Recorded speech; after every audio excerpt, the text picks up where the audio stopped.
Hello, Internet. I'm glad it's made it look like my sound is working, so I don't feel like a weirdo having said that to no one. Welcome back to London Calling. I'm Kadave, the GM for this game here on Happy Jacks. This is a Vaesen game by Free League Publishing, and we're super excited to get back into it. You may notice a couple of spots empty tonight from our usual group. One will be coming in hot in just a few, and the other is going to be out this evening. So we will have to see what the group gets up to without Diablo. And I'm super excited to talk to Mitch about what shenanigans Diablo gets into while you guys are wrapped up in something else. Because I'm sure it's going to be awesome. First off, let me give the thing I say at the beginning of every one of these. This is a horror-themed game. Horrifying things may happen. It may include discussions of gore and bad things happening, even to good people. It could include the supernatural. Well, it will include the supernatural, but that could include talking with spirits and dealing with scenes of grisly violence. If that's not your thing, I totally get it. Sometimes I'm not in the mood for it, but tonight I am, which is good because that would make this game real weird if it suddenly turned into sunshine and rainbows.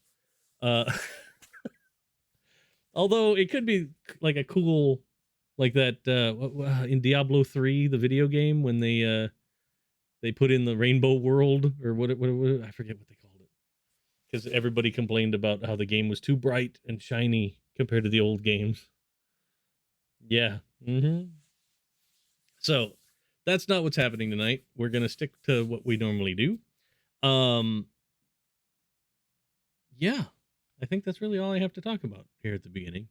We were away for a couple of weeks, but now we're back after the holiday and a little bit of travel and fun times.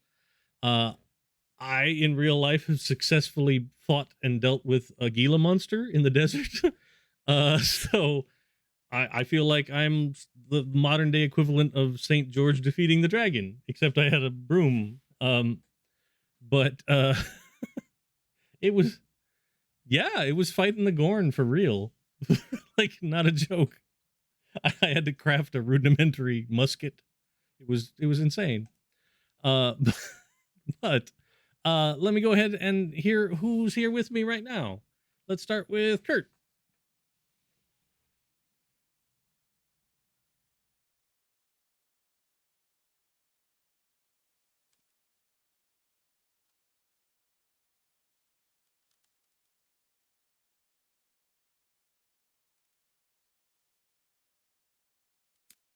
We'll see.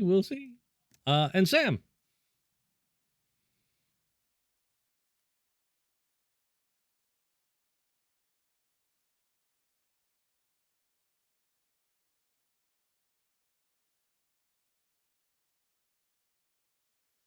Fantastic. Who is mildly plagued with another Welsh occultist in town. So we'll see what happens. Uh-oh. Apparently, you guys aren't coming through. Why is that? Oh, I appreciate that, chat. Everybody should be coming through now. Give it a try. One more time. Kurt, who are you real fast? Hi, I'm Kurt. I use he, him pronouns. I'm playing Jack at Princeton, the Texas Tornado. He is the athlete archetype. He's a boxer, and he made a deal with a demon that we might find out about tonight or maybe next time. I don't know. And Sam. Hello. Checking I'm not on mute. There I go. I'm still Sam, playing the Occultist playbook. Sean Jones is my character's name, and she is a real occultist and fake Welsh person. As Dave brought up when we were silenced, mildly plagued by another Welsh occultist, but there can only be one, so I have to crush her. So, now that we fixed that and everybody can be heard, that's a good thing. Let's go ahead and do for you guys your experience point questions. All right. Number 1, did you participate in the session? Yep. Yes. I believe I did. Number 2, did you confront any Vaesen? Yeah, a headless horseman carriage thing. Yeah. Oh yeah. He rode down the street. Number 3, did you identify any previously unknown Vaesen? I don't think we identified that guy. No, and I don't not think we yet. learned anything new about something previous, right? No. Yeah. We sort of resolved things with Patricia, but Yeah. we already Right. knew what she was, so I'm gonna go no. Yep. Were you affected by your dark secret? Not that session for me. I think so for you guys. A little bit. Well, Yeah. yeah. That's fair. That's fair. Did you take risks to protect other people? I jumped out a window. I put my hand into the void. Oh yeah, you, Oh, yes. you did get scary arm. Yeah. You were degloved. Almost. Or re-gloved? And re-gloved. Yeah. Double gloved? Just gloved. Just Just evens out to one. Can you ever just be whelmed? Like to be whelmed sometime. Sounds nice. Yeah, right. Have you learned anything, and what? We learned how to free Patricia from her curse. Yeah, That's true. And True love's succeeded. kiss. Did you develop something in your headquarters? Yep. And then, did you perform an extraordinary action? Yeah. I think reaching feel into like- the void counts. Yeah, I yeah, think I reaching agree. into the void definitely counts. I don't know that Jackie did any extraordinary actions that time. So feel free to spend those points. And it's Alright. how many experience points per thing to buy? It's 5. 5 points. 5. Okay, so I can actually take 2 upgrades because I have 10 Nice. points. Dig it. So we can't upgrade our attributes, but we can upgrade our skills. Yeah, it's either skills or take a new talent that you have access to. Okay. Okay. I think I'm gonna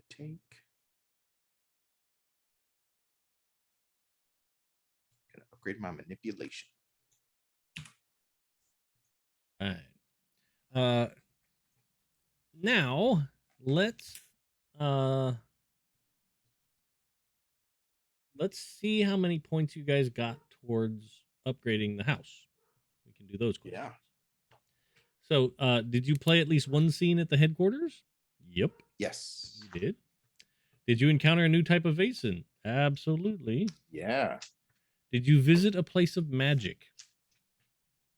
I don't think the restaurant counts. Yeah, I don't think so. Yeah, I don't think that one counts. Were you subjected to magic? Absolutely. Yes. Yeah. Did you bring any occult books or other important items back to the headquarters? I don't think so.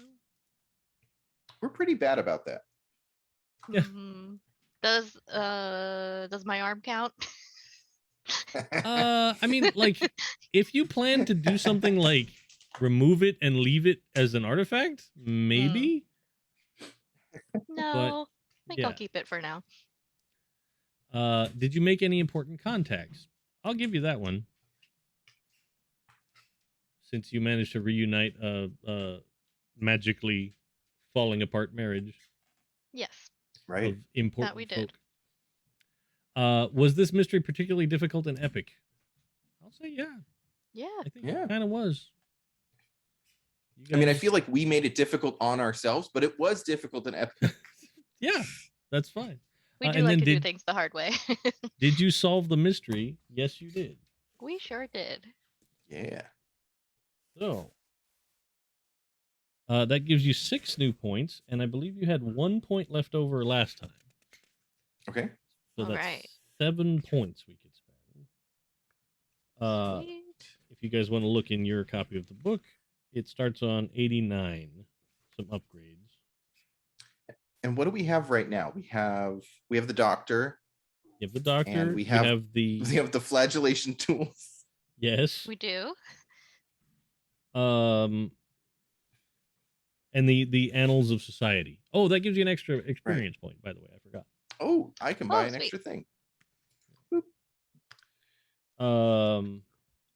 There was talk about you guys having the adding in the tavern, right?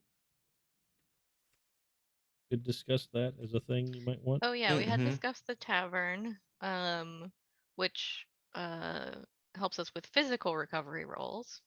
Mm-hmm. Right. I think we can't afford the psychiatrist yet. Oh no, a character became mentally broken, right? Or no, they were physically broken. Yes. Yeah. Yeah, the physically physical. broken. Okay, yeah, they both got physically broken. Apparently, if we can become mentally broken, that's how we get a psychiatrist. We did get the occult library, didn't we? Oh yeah. Yes. The library was upgraded. Yes. Yes.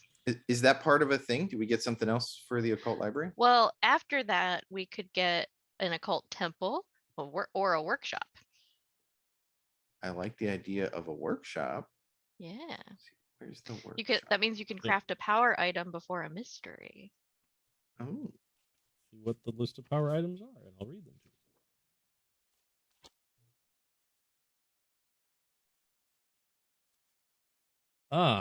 So a fairy cross that gives a defense against trollcraft, which is Ooh. a NPC powers. Silver bullets that can kill certain types of Vaesen. A Bible, adding inspiration to an attribute test when you're dealing with fear. Holy water, use inspiration against magic to temporarily drive off the undead. A troll cross helps resist troll curses. A scythe helps resist curses from mares. Or an elf mill helps you resist trollcraft from fairies when near the elf mill. That sounds pretty useful. I know I'm biased as the occultist of the group, but That is pretty good. What does the temple give you? I haven't looked at that. Oh, it looks like we need the temple. It doesn't say prerequisite temple though. Oh, that's weird. It says behind the statue Right? in the occult temple, but then the prerequisite is the library. Yeah.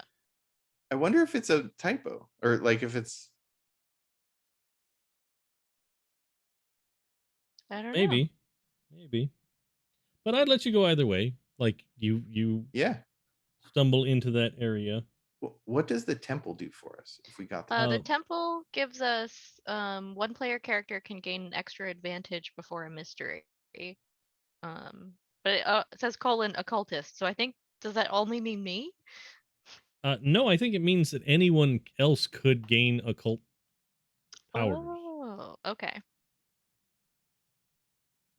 Or I'd give you like an extra, like if you wanted to use that on Mm. yourself, then you could have, bonus 2 dice or something towards occultism.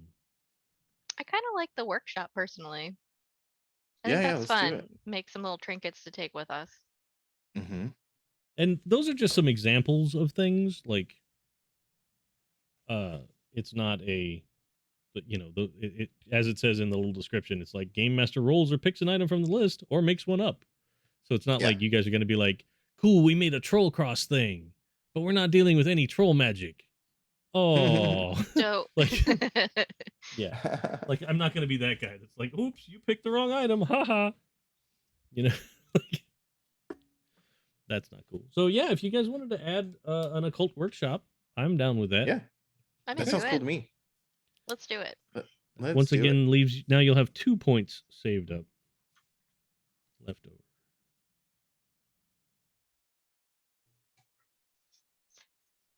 All right.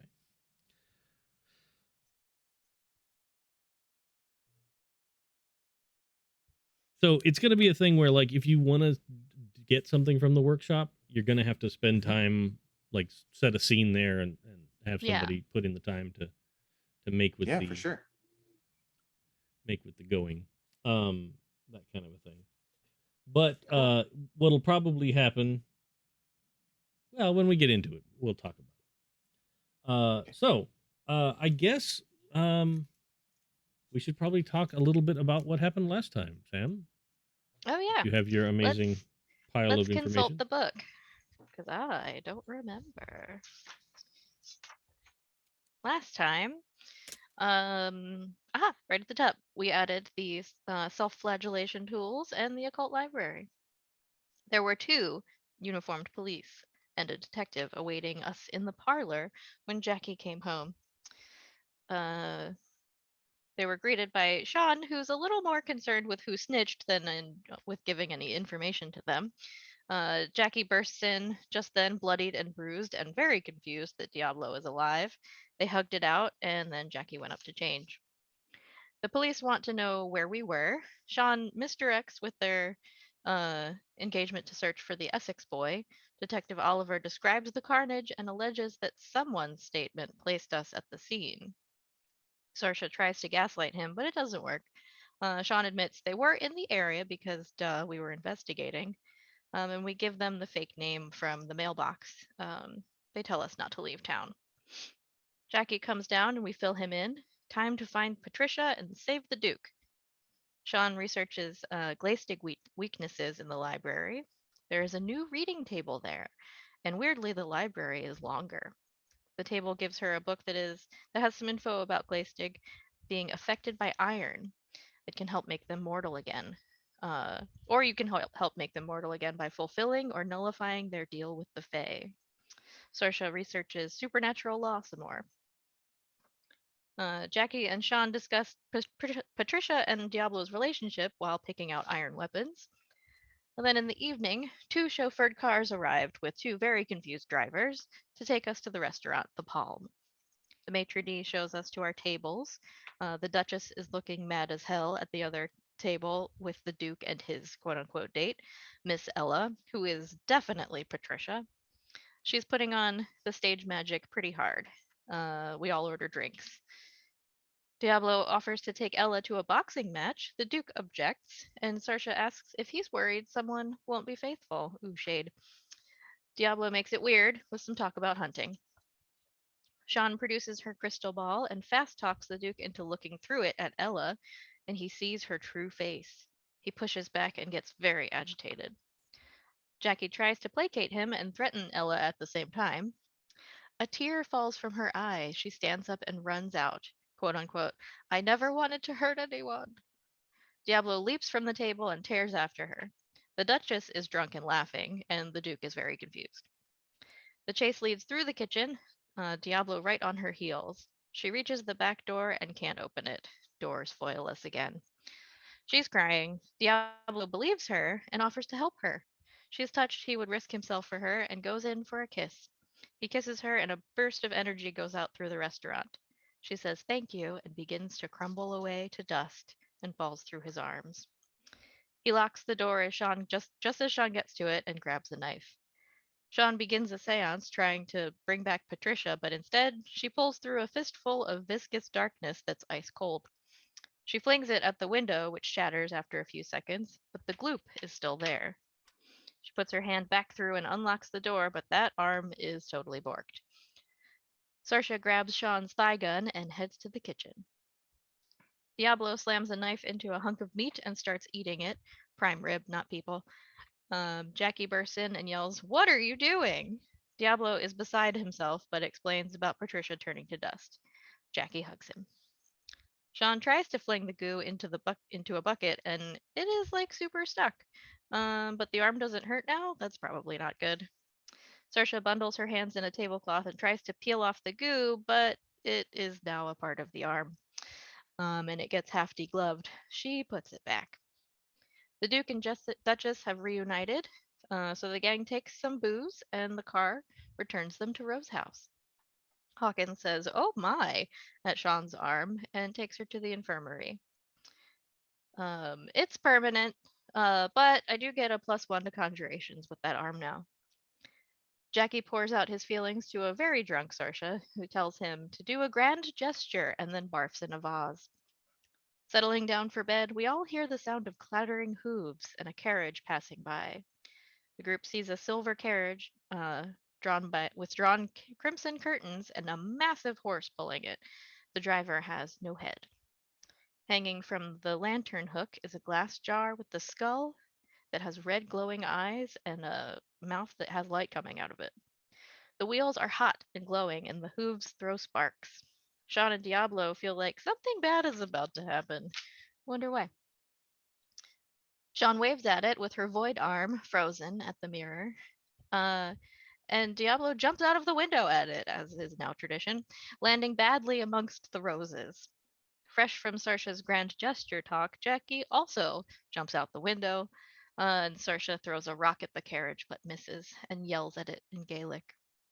The skull laughs and it picks up speed down the road. Sean yells, "Are you okay?" down, but accidentally yells in her native language. Sarsha asks her the only phrase she knows in that language, "Where's the bathroom?" And lays down to take a nap. In the kitchen, the crew is talking about what the fuck just happened when a bedraggled Hawkins shadow appears. He apologizes and waves the shutters and doors locked. He needs to rest. All right. Nice.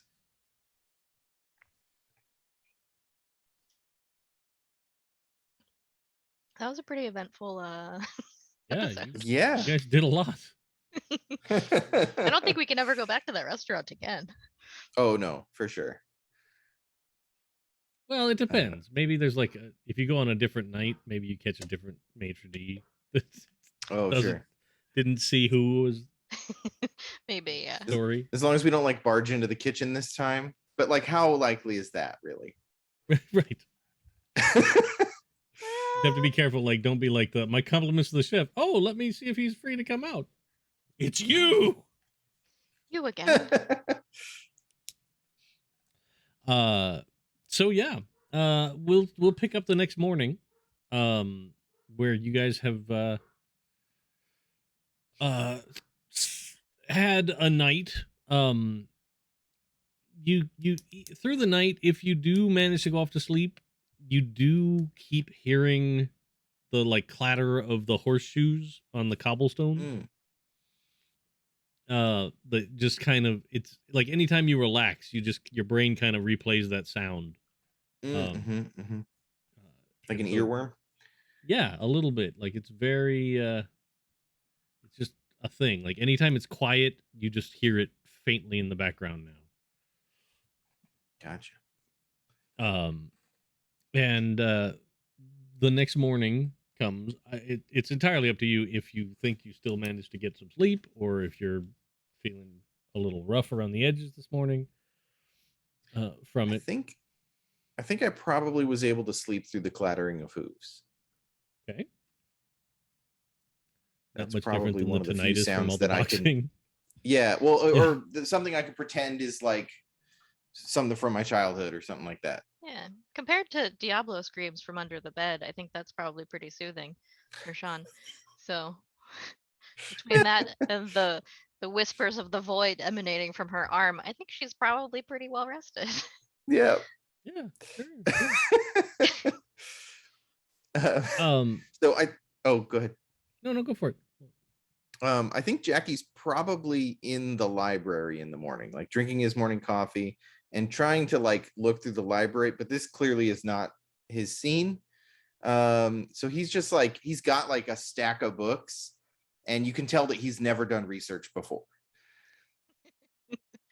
It's just a pile of random books. Yeah, it's like a pile of random books that he's just sort of like looking through, and then he'll put it over there, and then he'll like look at another one and skim it, put it over there, but he's not really sure what exactly he's looking for. Gotcha. Fair. I think Sean is going to get up kind of late in the morning. She's not one for early hours anyway. But she would probably head straight to the library to have her coffee and start doing some research on who the hell was in that carriage. It just so happens that's what Jackie's trying to figure out. Poorly. He's made a mess of things though. And he's thankful to see you. Sean, I'm so glad you're awake. I've been reading all morning. I can see that. You've got half the library on your table. Right. I mean, I had to cross-reference some things because I didn't recognize what some stuff was. At least I think that's what I was doing. I am no closer to understanding what that carriage was. Do you have any idea what happened last night? Well, not off the top of my head, but I think maybe the books and myself and your legwork that you've already done, maybe we can find out. And she'll Sure. sit down to start reading the books, and just try and figure out what is happening. So is that like an investigation roll? Yeah. I'm gonna give you a -1 thanks to Jackie's help. Nice. Because he's just taken, maybe he's taken a couple of books that actually would be helpful, but now they're just strewn about the library and not where you think they should be. Good. Yeah, for yes. sure. Okay.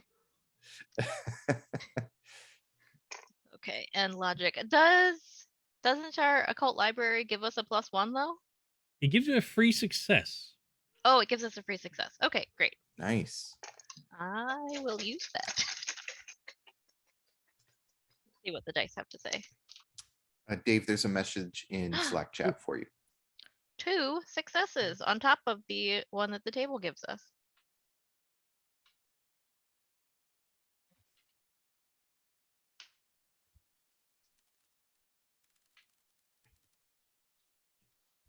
So that's 3 total successes then, right? Yes. All Nice. right. So even with my meddling. Yeah. The what you discover is that like there is really no other creature that this might be other than what's called a Doulahan, which is sort of the origin of the headless horseman myth. And it's a very powerful, very sort of scary Vaesen that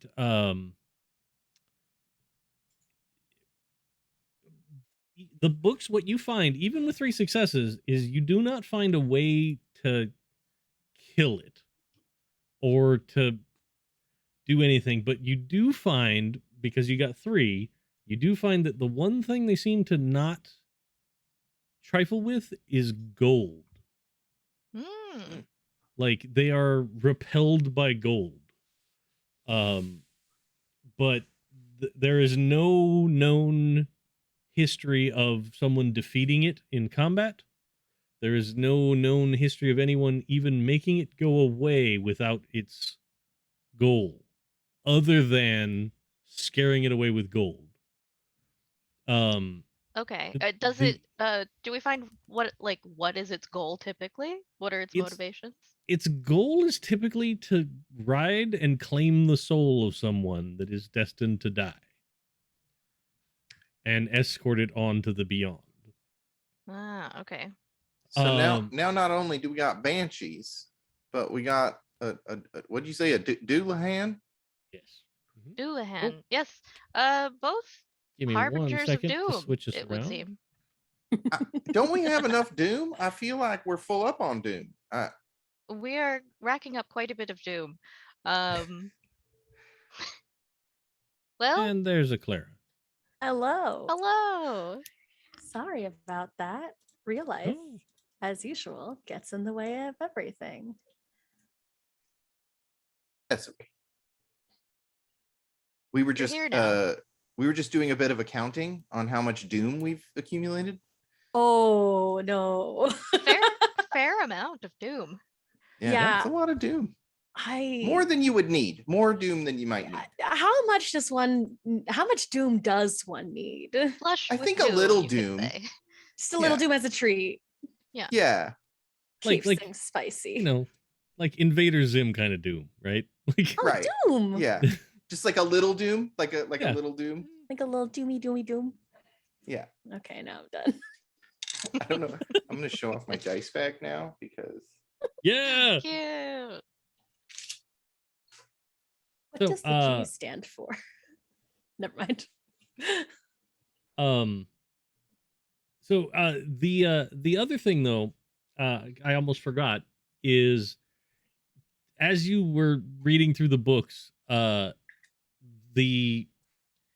table, that new reading table in the library, it manifests like ethereal hands that come out and kind of help with the research and like help Love you that. move the books around, and like they actually straighten up the piles that Jackie left and pull the book out that you need from that pile and that kind of thing.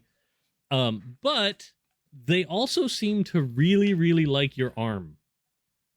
So the whole time you're reading, they're like gentle, like touches, like you just keep feeling like someone just barely touching your arm, and it doesn't feel strange to you other than like it feels. Well, what I should say is it probably does feel strange because just some random ethereal arms are touching your arm, but it's more I meant that like even though you have the void on your skin, that doesn't seem to be interfering with the feeling, right? Okay. It's you and when you pick up something with it, it's still you have tactile feeling through the void Got it. on it and all that stuff. But yeah, it keeps like anytime you're near the table, just an arm will like manifest and reach out and brush along the outside of your arm. High And five table. the rest of you they leave entirely alone, but they very much like your arm. Huh. Thanks, table. I think she's kind of like curious about it, but not particularly alarmed or offended. No, it's not, and it's definitely not being rough, or it doesn't appear to be trying to be offensive, other than the whole like it didn't really ask for consent to touch your arm. But It's a table. It doesn't yeah, know. right. That's kind of a thing, yeah. It's more like when you see like a mega popular celebrity and they're like doing the like walk along the barrier and all the fans are and like everybody's kind of reaching out, Yeah. and that person just kind of getting pawed at a little bit, like nobody's being like horrifically offensive, but like it's just the like kind of that, it's that kind of attention. Yeah. So just to catch you up, Saoirse, after the Vaesen rolled by last night, everyone, anytime it got quiet through the rest of the night, you just kept hearing the clatter of hoofs on cobblestone. It's up to you whether that affected your sleep or not. I think Saoirse was out. Sure. It was a Yeah, lot. yeah. It was a night, and Yeah. You did yeah. drink all of the whiskey with the Duchess. I don't know that she remembers. I did I throw a rock at it at one point? Oh yeah. Yes. I don't yes. remember that. Yeah, you cursed at it in Gaelic and threw a rock. I don't think Saoirse remembers that at all. Sure. Yeah. But they have done some research down in the library this morning. Well, late morning by now, but you're probably just stirring. The one thing that I will say, I almost forgot again. As you guys came down the stairs to go into the library this morning, you did see that there's like a random other door next to the library that you didn't see before. And it is like heavy old school iron bound oaken door, right? And it's got like a big like throw across latch on it. Ooh. What did we add to our house in that time? Well, you guys well- left me alone for 5 minutes, so I got us an occult workshop. Oh, excellent. I'm happy for us. It's helpful. But We can I, make for one, am magic excited items. about it. It actually is helpful. Yeah. oh, absolutely. Yeah. It's a good purchase, definitely. Mm-hmm. So Get me some gold knuckle dusters. Hawkins does prepare like a very gentle like poached egg and toast kind of breakfast for everybody. After the evening that everybody had, right? And even he looks a little bit like he was up all night. Like normally in the morning when you see him, he's very refreshed. And this is more like there's one or two hairs out of place kind of thing. Like just he looks more like he's at the end of a long day rather than the beginning of a fresh one. And then he brings in food trays into the library and hands them to the ethereal hands. Did I sleep in the library again? I usually do, but I can't remember. I don't think we actually got to anybody saying where they went to bed. So I think so. I think you fell asleep on the porch, actually, if I remember correctly. that may be even yeah, better. Yeah, you laid could've down sworn- to take a nap on the Yeah. porch after throwing a Taking a rock nap at in here. the I carriage. think we at least dragged you inside. I don't think we would have left you Right. outside with so much doom That's on the fair. front Excellent. porch. That is fair. Yeah. Excellent. Okay. Just about trying to like in and out of character figure out how messed up everything got. Cool. Excellent. Yeah. You do get there's a knock at the door and Hawkins goes and answers it, and he comes back in with like it's a 10-gallon pot with not 10 gallons of pot, but it is a 10-gallon pot that he carries in, and in it's got a few of the palm trees from the restaurant last night. And he kind of brings it and sets it in the foyer just outside the library, but you couldn't all see it. And he brings in a note that's a thank you letter from the Duke and Duchess for your help. And you know, if it's one of those, if there's anything we can ever do to repay you, please feel free to call on us. You know, that kind of I would like a note of appreciation. the plants brought to my room immediately. I'm that Okay. kind of queer. So Hawkins, like, he bows and kind of turns and carries the pot up the stairs.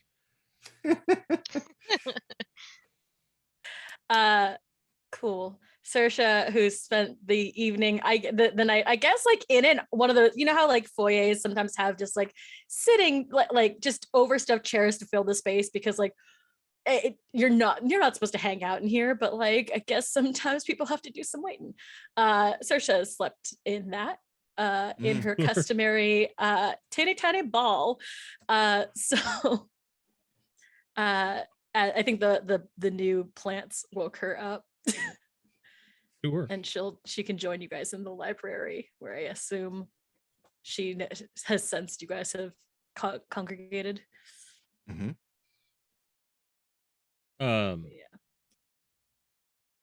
And just a moment later, another tray of food arrives after you go in there, and the hands set the table for you. Like there's little drawers in the side where they actually reach around and like pull out silverware and a little placemat and lay it out. And then Hawkins brings in a plate and sets it there for you. Did the table always do that? The table was when you upgraded to the occult library. That was the addition. And I decided that I think it would be fun if they were helping hands. Excellent. I love it. Arrive. Ghost hands. It has not done that before. You did see it help with a book. It did, but did it like have a hand that time? Yeah, it's sort of like an All right. ethereal Excellent. kind of a it looks a lot like the arm of the librarian from Ghostbusters. Wonderful. We we appreciate a spooky table here and consistency. We appreciate consistency with our spookiness. All right. Cool. In that case, Saoirse does not find that more weird than before. And we'll curl up on a different chair, same position as the foyer. What are you researching? Well, Jackie helpfully pulled all of the books out, so I had a look through, and it seems that our carriage friend must be a Doulahan. It's basically come to claim the soul of someone who's destined to die and take it to the afterlife. The only real weakness I can find that they have is gold. And we They're met Doulahan when? the carriage that you threw a rock at.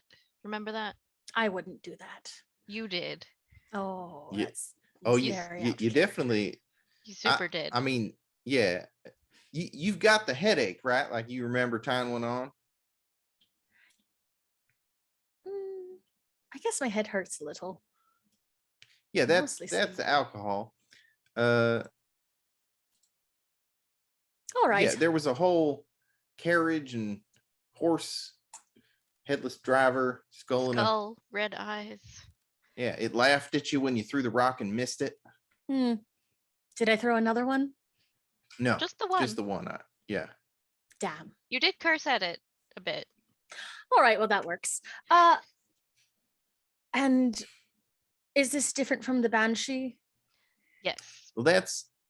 I mean, I same guess so. theme, different entity. For a different it seems- purpose? Or is this all Questionable. for Jackie? Who knows? The Banshee's telling me I'm gonna die, and then here comes headless carriage, ready to pick up a lost soul that's ready to die. I mean, I have to assume they're connected, but damned if I don't need any more reminders. I was gonna say, does no one else die in London? Right? None so guess I'm the dramatically, only I one. suppose. Yeah, I true. will say that the Doulahan didn't stop outside. But it did That's make a true. point to ride past dramatically. It did. And it Yes. did try to get into the house, right? Like Hawkins was pretty upset about it. He was upset about it, but I mean, like, it didn't make any move to leave the street. It's just, it's just very strong, right? Okay. So like, it's not that it was assaulting the house. But it's like, even if you're in a secured base and then there's just like a row of enemy tanks drives by, you get nervous. Mm-hmm. Yeah, Right? I mean, Like- the Romulans aren't shooting at you, but you're still going to put the shields up. Yeah, Right. for sure. Yeah. I understood that reference.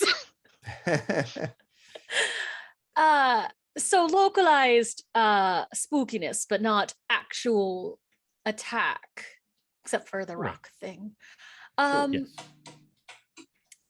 All right. Well, did any of us think to follow the Doulahan? No. No. We mostly just came back in the house. I mean, Diablo jumped out the window and busted himself up, and I jumped out after him, and that didn't seem to make any difference. So I went to bed. And you were 3 sheets to the wind, so it didn't seem wise for any of us to be following it at that point. Right. You did try to lie down and go to sleep on the porch. Oh, then it couldn't have been that dangerous. Well, I mean, it had gone by then, I suppose. All right. Well, can I have a newspaper? Of course. Sure. I'll hand you one. Can I look through the obituaries? Sure. Any notable deaths beyond like if someone's coming by to ferry lost souls? I assume that might have happened last night. You don't see any. No. Yeah, I will. Yeah, you don't see anything that really stands out in the obituaries. There's, a smattering of things, but it's like people. There's a gentleman that owns a local newspaper that apparently last night he passed away surrounded by family. You know, it's one of those like feel good kind of thing. Old man went peacefully in the night kind of a situation. But and then a couple other you know, had been dealing with illness, the kind of deaths, but nothing that stands out as like a terrified man runs screaming down the street before being dragged to hell. You know, like No, like no that. convicts got executed last night or anything like that either. No, I don't nothing know. that Thinking really lost stands out. souls. There is, having retrieved the newspaper, there is two things that do stand out. First, there is a lot of reporting about people finding like dried muck in the gutters running through the neighborhood here. And if you'll remember, kind of it when the carriage passed, it was like blood lapped at the curbs along the streets. So there's a lot of people complaining about a smell, right? Like, what is this weird? Like, people are blaming industrialization, right? Like, they're like, oh, some new factory must have washed something horrible into the streets. And there's calls for an investigation and legislation about like who would allow this to happen. This is a nice neighborhood. That kind, you know, in the era before people had those apps that let them scream about coyotes and fireworks all the time. That's essentially that in newspaper form. And then the other thing is that there is like the entertainment section has a full page article on Madame Charybdis, the amazing stage performer and spiritualist. Rude. An expensive ad too. Well, it's not an ad. It's actually like a review, sort of like it's a glowing. Is it a good review? Yeah, it's very good. Like people. Can I read astounding. that out loud? In part, Saoirse's head hurts, so she's sort of reading everything out loud. Mhm. Sure. You don't even notice you're doing it. It's just the like. Yeah. Oh yeah. Sure. Yeah. It's you know, it's full of language like the most amazing thing I've ever seen. I can't believe something like this could happen. And you know, then talk of like I've never seen stage magic performed like this, and how, you know, obviously it can't be real, but it's astounding what this woman has managed to put together for a show. And if you don't go see it while you're here in London, you are missing out on the experience of a lifetime kind of talk. My nemesis. It seems She she's pretty is- good. Or at least has the money to pay someone to say that she's good. Do you ever buy reviews? Of course not. I don't need to buy reviews. I didn't think you published yourself at all. I don't have to publish. Word of mouth. Mm-hmm. So this When- woman is a threat to you then? She certainly thinks she is. Trying to corner my market, as it were. I have Mhm. been rather distracted with our investigations of late. Perhaps Right. a proper performance is in order. Is that something that you have to do often? Just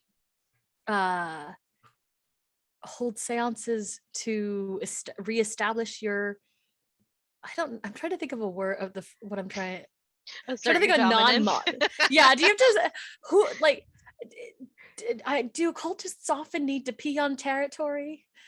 Traditionally, no, because they're usually wise enough to stake their own instead of trying to poach it. But this woman seems not to have the sense that she should have been born with. I've dealt with challengers before, and I feel like the best route is to meet them head on, you know, just like get out ahead of it, schedule the fight, and knock them out. How do occultists fight? Oh hell, I don't know. What do you like? Spectrally, See who can talk to the obviously. most ghosts, or I mean, if you can conjure an apparition and the other person can't, then clearly you win. oh, you think she's like a con woman, or you Oh, think she's a real absolutely. deal? No, she was handing out cards for her performances at a funeral. Being ooh. gauche does not necessarily mean she does not know the occult arts. That's hard. That's harsh. I don't know. So do you want to see her show then? And Absolutely think- not, but I do want to sabotage it. Oh yeah, we got to take that woman down. That's messed up. You can't just prey on people like that.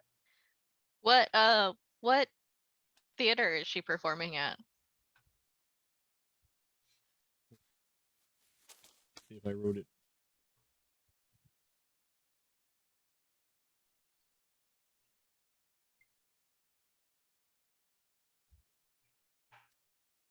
Jupiter Hall Theater. We've been going to the theater a lot in this Okay. game, and I love it. I'd like to actually see the show for once. I got to miss the last one. It's my turn to actually enjoy the show. It's my turn to go to the theater. And Jackie's like, that last show was really good.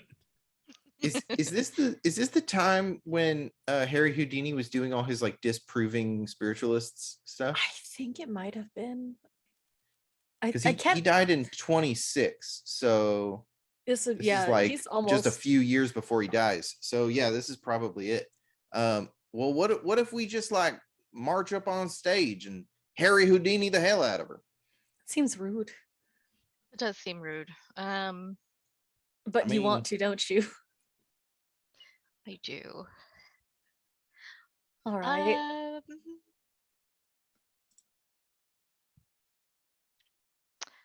Can I know our occult workshop is meant to be used to craft things to help us during mysteries, but if you can craft a charm against troll magic, could you craft a charm to do some troll magic with it? I Just- absolutely think you could. Yeah. Make the Okay. charm in reverse. Flip it and reverse it. So a hex then. You Yeah. want a hex bag. That's you Yeah. making a hex. Yeah. I feel like I should be discouraging this, but I'm very tired, and you're an adult. I'm not your nanny. As an adult, every decision you make is an adult decision. This is true. I don't think she's going to ask anyone's permission. I think she's just going to go into the craft room and Sure. make What- some things. To Wait, did stir you just some call shit it the up. Oh. craft room? Yeah. Excellent. That's what I'm talking about. See, Sean is on the case. Like I was researching all morning. So Sean was in here for what, an hour, and now she's already on. She's gonna go figure out its weaknesses, and we're gonna knock the head out of the jar of this thing. What? Sure. I mean, it ain't on its shoulders. It was in like a fish bowl or something. Was it? I honestly don't remember. was- Yeah, like hanging like a lamp. lantern. Yeah. Yeah. Okay. Yeah. That. Yeah, I. we're gonna knock its head off its carriage. Yep. Ah, gosh. That if it's not I feel like it's a little like the banshee, where if it's not doing any harm, maybe we shouldn't do any harm back to it. I'm more worried I about mean- who it's for. I was having dreams of hooves all night long. Like the clattering of those metal hooves. I can't get it out of my head. You are doomed. We have discussed this before. I said that's what I was saying earlier, is we just got too much doom, like more than we need. Oh no, I'm fine. You're doomed. I mean, I can't have all the doom. What? Somebody else has got to be a little doomed. Sean just waves her hand out of the. See, Sean's a little Ghost doomed. Look at hand. that hand. Yeah. Oh no, I'm right with the Lord. I'm fine. Armful of doom. So, Do I have to oh. roll anything to craft yeah, a let's hex bag? do that. Oh, I like the idea of a hex bag. That's cool. Let's do.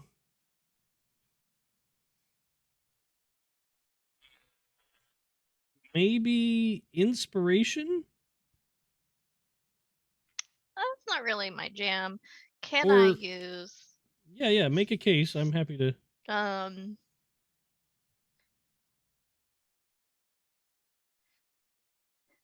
I'd either go stealth or manipulation because she's trying to make it an object that doesn't look like it's gonna curse you because this woman's an occultist. Ah, okay. I could see manipulation. Okay, But maybe let's pair manipulation with logic. that doesn't sound very magical, but I'll try it. Because well, you're actually trying to create a magical object, right? Mm, Like, and you want it to obey the rules you want to set forth. true. So, I think that's a combo that should work. Can I get a bonus for using my creepy magical arm? Yeah. Let's give you a +2. Sweet. But I will say, hold on, before you roll, Okay. if you roll the +2 for the new arm, and it goes badly, the new arm, who knows what's going to happen, right? Like that's the risk. That's fair. Okay.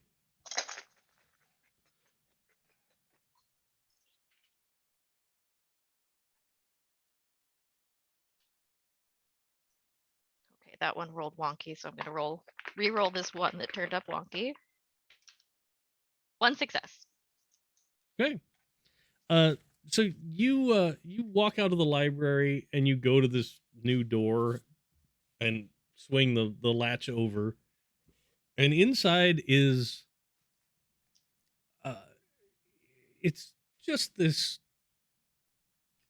perfect example of like a home hobbyist's workshop, right? There's everything has its place, and there's a place for everything, right? Like the tools are hung up according to which kind of materials you want to work for, and there's several big work surfaces, and there's uh, vices and a lathe in the corner, and bolts of fabric up against one wall, and you know a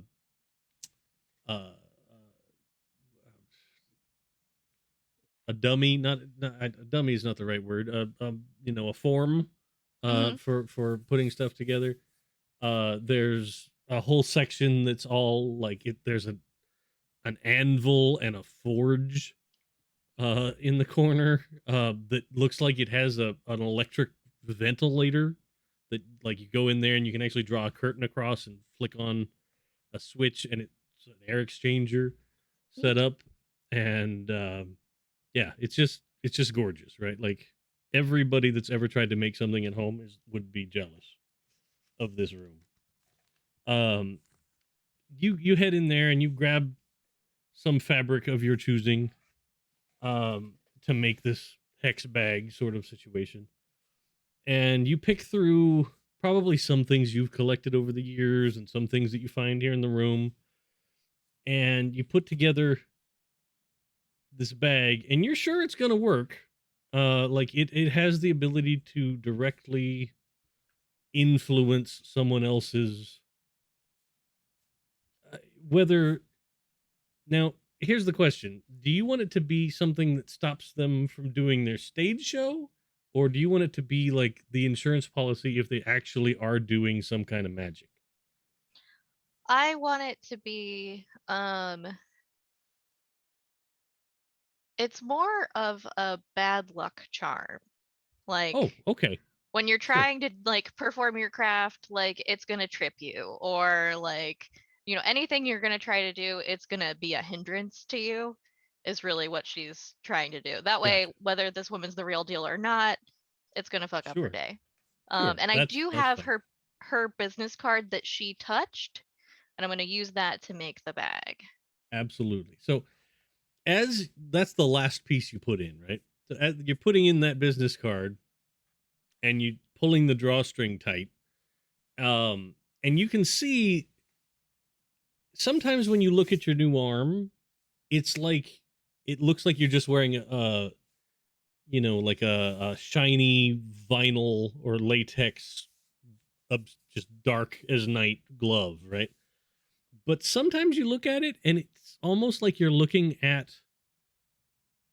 the surface of the ocean in the middle of the night with no moon, Ooh, right? neat. Like it almost has ripples and stuff, and some of it kind of starts at your elbow and ripples down and follows your fingers, and the little drawstring, it was a little white piece of string. It sort of follows it like a wick of a candle and twines itself in, and it turns that drawstring just black as you tie it shut.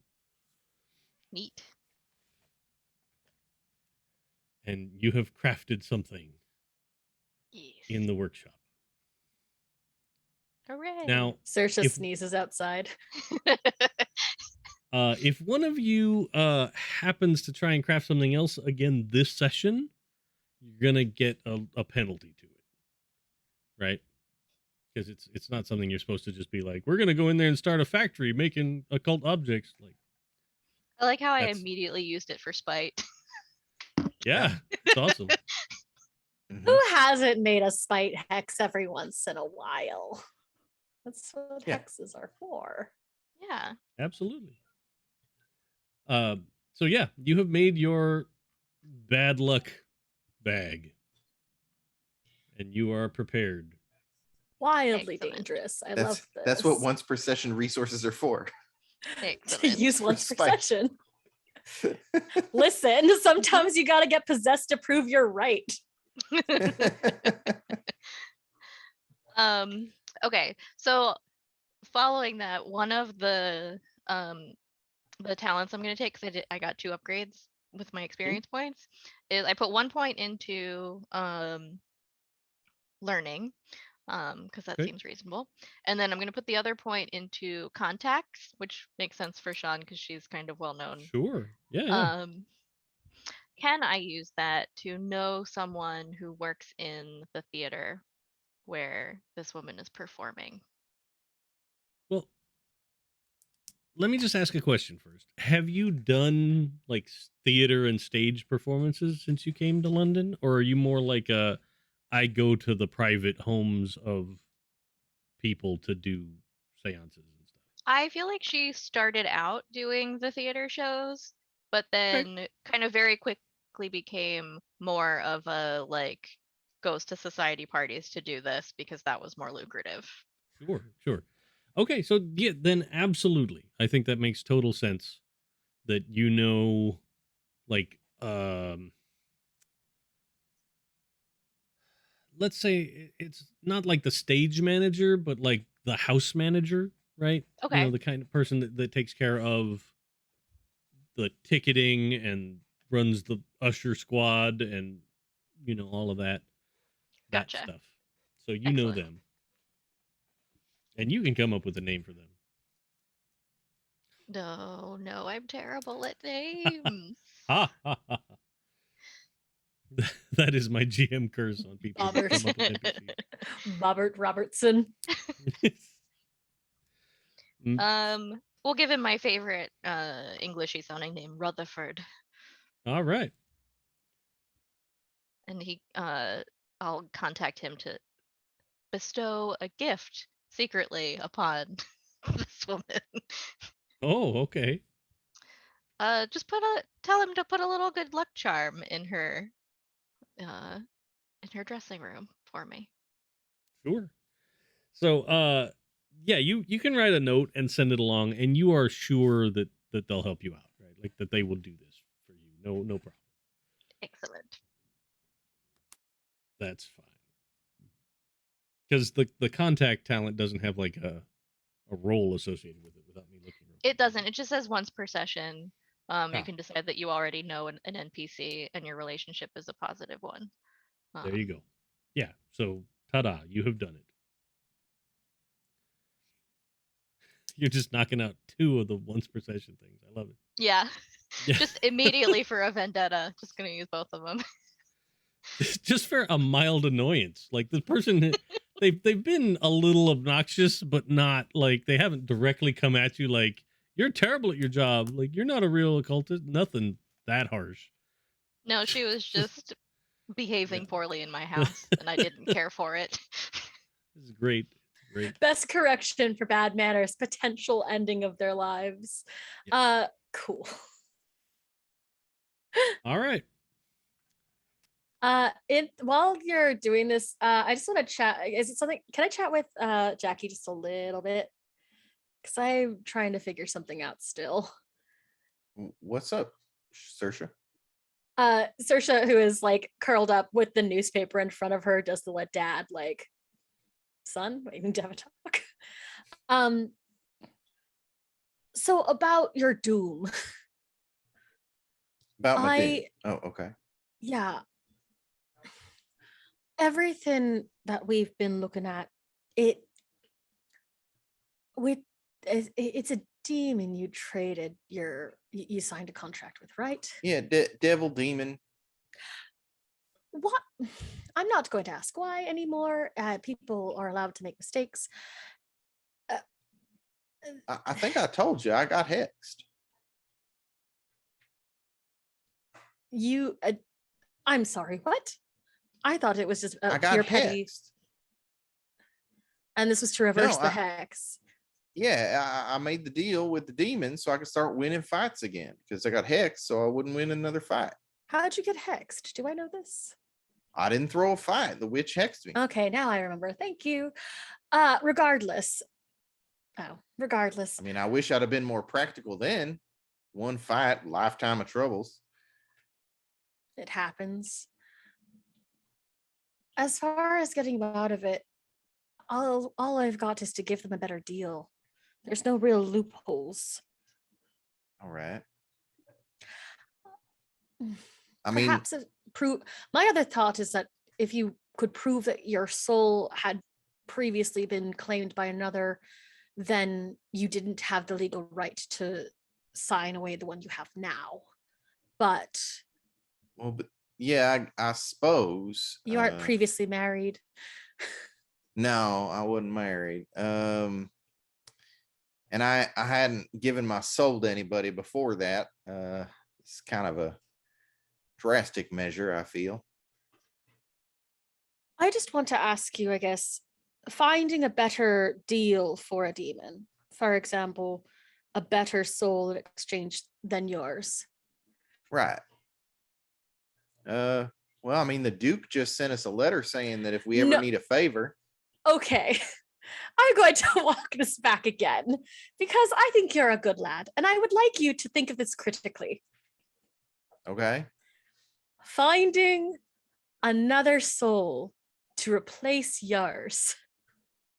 Yeah. Who deserves that?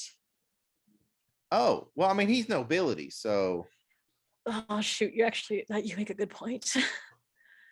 Yeah, I mean, pretty much all of them are primed to. All right. Well, you're not wrong, but I feel bad about that. The point is, so you're saying you want like a bad person to be traded away? Well, I've been turning it over, and the problem is that I don't think it's right. Well, I guess there was the lad who agreed to work with the leprechaun. So there's always going to be someone who will take you up on a stupid offer. But oh, sure. I guess I could sell him another fighter, but I don't know. I don't know. You know what? I don't think Jackie can admit that anyone is a better fighter than him. But I mean, I'm the best there was. So I don't see another option there. I'm going to keep looking for solutions that aren't condemning another innocent soul to Oh, trust me, that Duke is not innocent. You're not wrong. I feel bad. Listen, I know we just got him back together with his beloved and all that, but isn't that a juicy story for the demon? How Just think of what she'd do to get him back. That's like a 2-for-1 deal. Oh my god. All right. Well, The problem is the Duke probably don't need anything. So getting him to, we'd have to trick him into it, but that seems wrong. you do hear yourself, correct?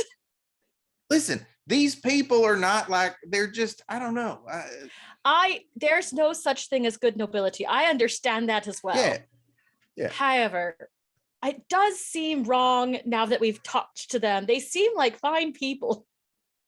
I mean, he was sleeping with a banshee or whatever.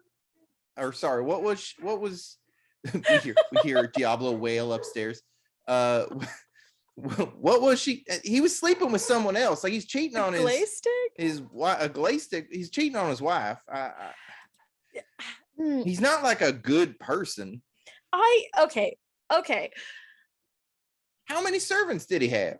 Do you think that a demon would want an already bad person? He's going to get a I think a demon wouldn't mind like an important person, maybe. I think they get a lot of important people.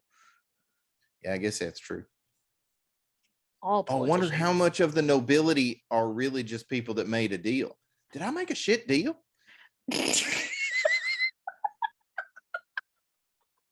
Oh, Saoirse leans over and pats Jackie on the head. You're very pretty. Well, thank you. All right. Oh dear. All right. Well, here's the problem I'm having. I don't think that a demon would take your soul, or not your soul, would take the soul of anyone, because it has to be a better deal. And if you're already going, why would you pay for milk you're already going to own? Wait, is this the buy the cow when you get the milk for free analogy? No, that's about sex, love. I know, but I'm just saying. I already laid it out. It's wrong. a 2-for-1 because you get him, and then she'd go and try to get him back. You hear yourself.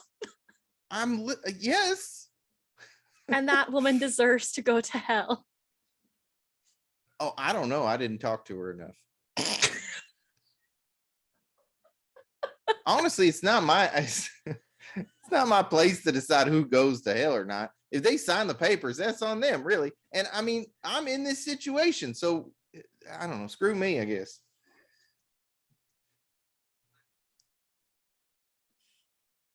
I think you're muted.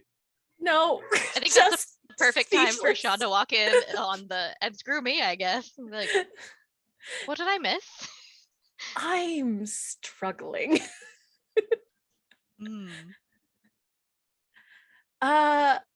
We're looking. Jackie.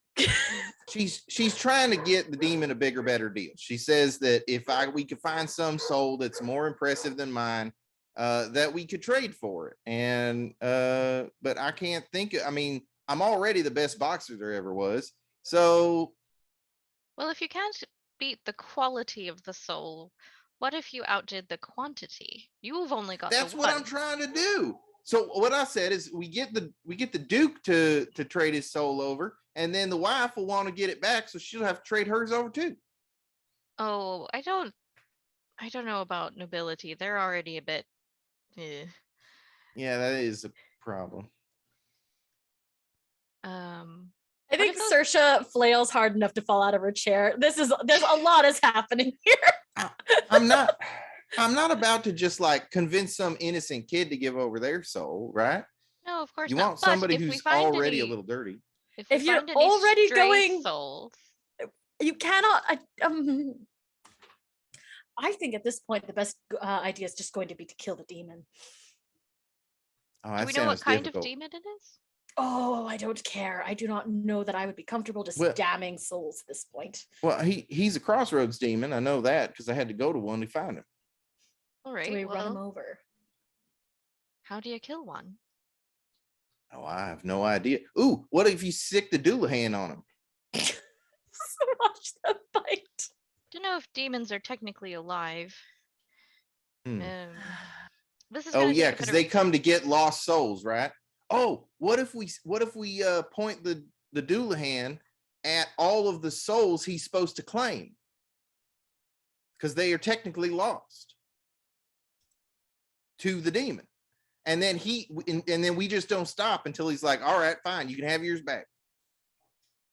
I don't follow the logic. I don't follow So the he's logic. got contracts, right? He's got contracts. He owns a bunch of souls, which people had done lost to him. So if we just point the Doulahan at all of the souls he owns, that's like just stealing money out of his pockets. For a demon, I have to imagine.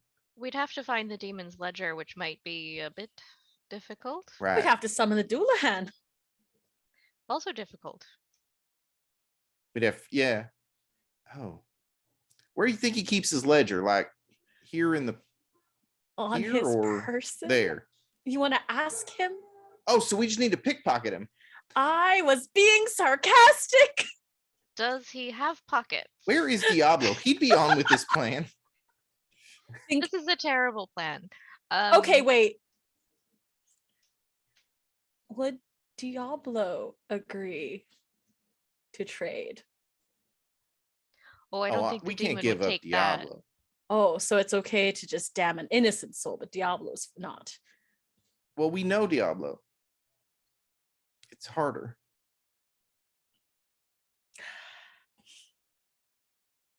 Listen, here's what we do. Have you ever been in war? Yes.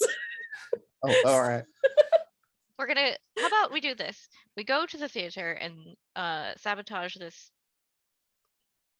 stupid woman, and Why then are we sabotaging the woman? because she's Actually, a jerk, oh, that's a mean thing. encroaching on my territory, and on the way, Do you think she'd want to make a deal with the demon? it's an idea. I don't know how comfortable I am with that either, but still, it's better than nothing. Wait, how long do you have on your contract left? It's up. I don't know. Months, I think. Okay, so we have a little bit of time to collect some souls. We are not doing the devil's work for him. Do we want Jackie to go to hell? I'm working on it. Agreed. I'm just saying, we work on We're it. just spitballing. We ain't collected no souls yet. Not like we're trying to go and harvest them, but if Right. in our daily go-abouts, we find a stray soul or two, we just Sure. save them. Do fairies have souls? You know, like the leprechaun we found and the glay stick and all that? They have a spirit for sure, but I don't think That's in the a- same way a human. It's a does. Right, deeply I guess- metaphysical question. I guess they're not necessarily part of the give and take of the Can I God roll and to the see if devil's deal. fairies have souls? Great question.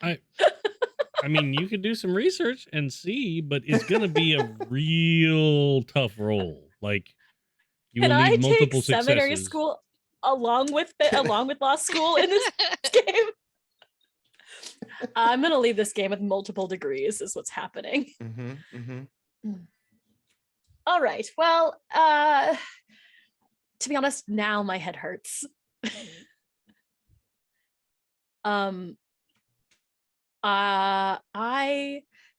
Let's just go hex that lady. I am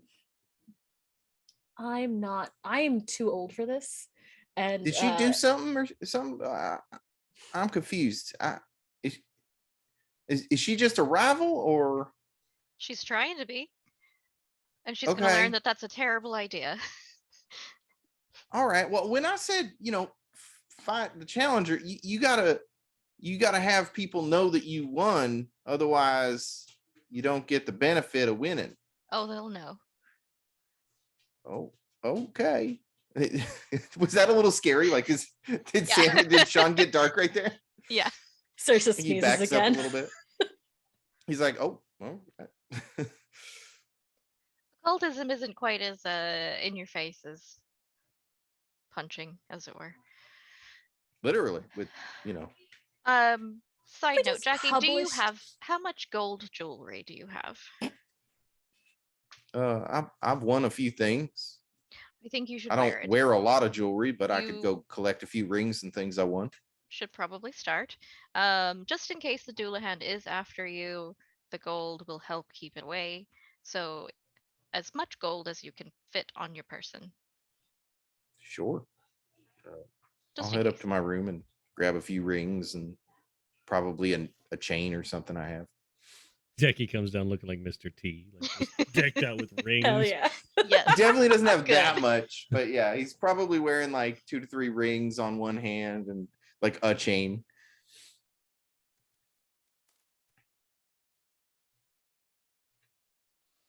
All right. So, Sorry, it's very funny to me. is your intention to go to the theater early and give this thing to the stage manager or the house manager that you know, or is your intention to like send it via courier and then I just think- go to the show?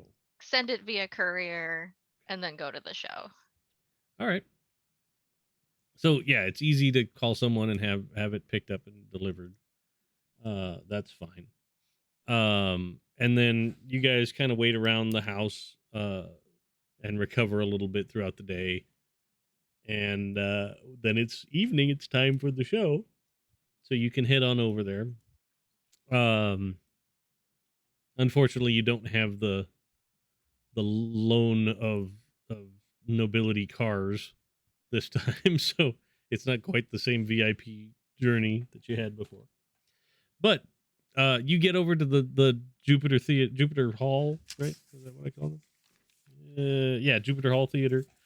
And out front they've got they've got the whole marquee set up with come and see the mistress, and again it's the tacky spelling like MYSTRESS.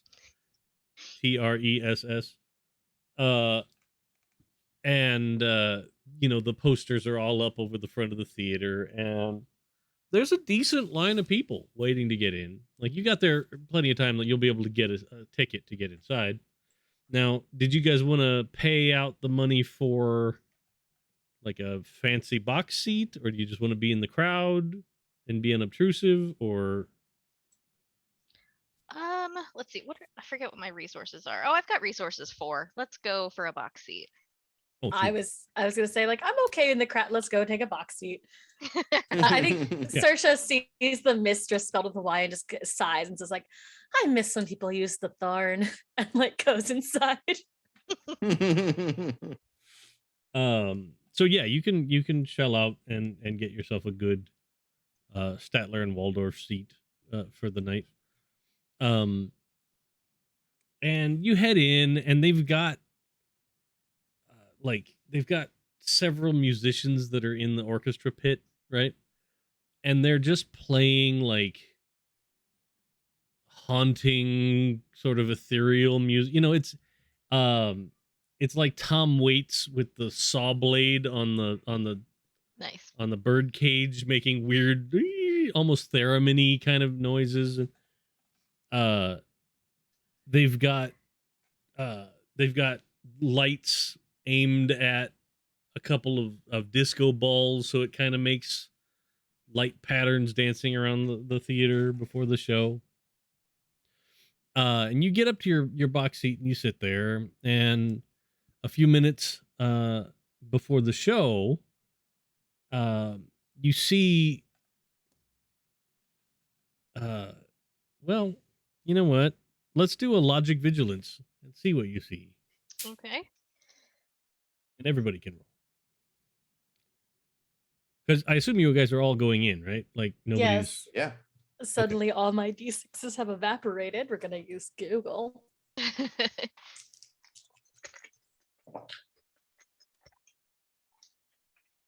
One? Okay. 1 success. Okay.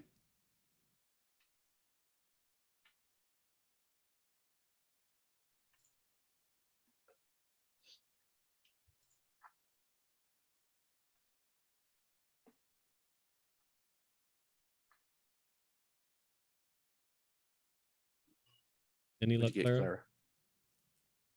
1 success. Okay. So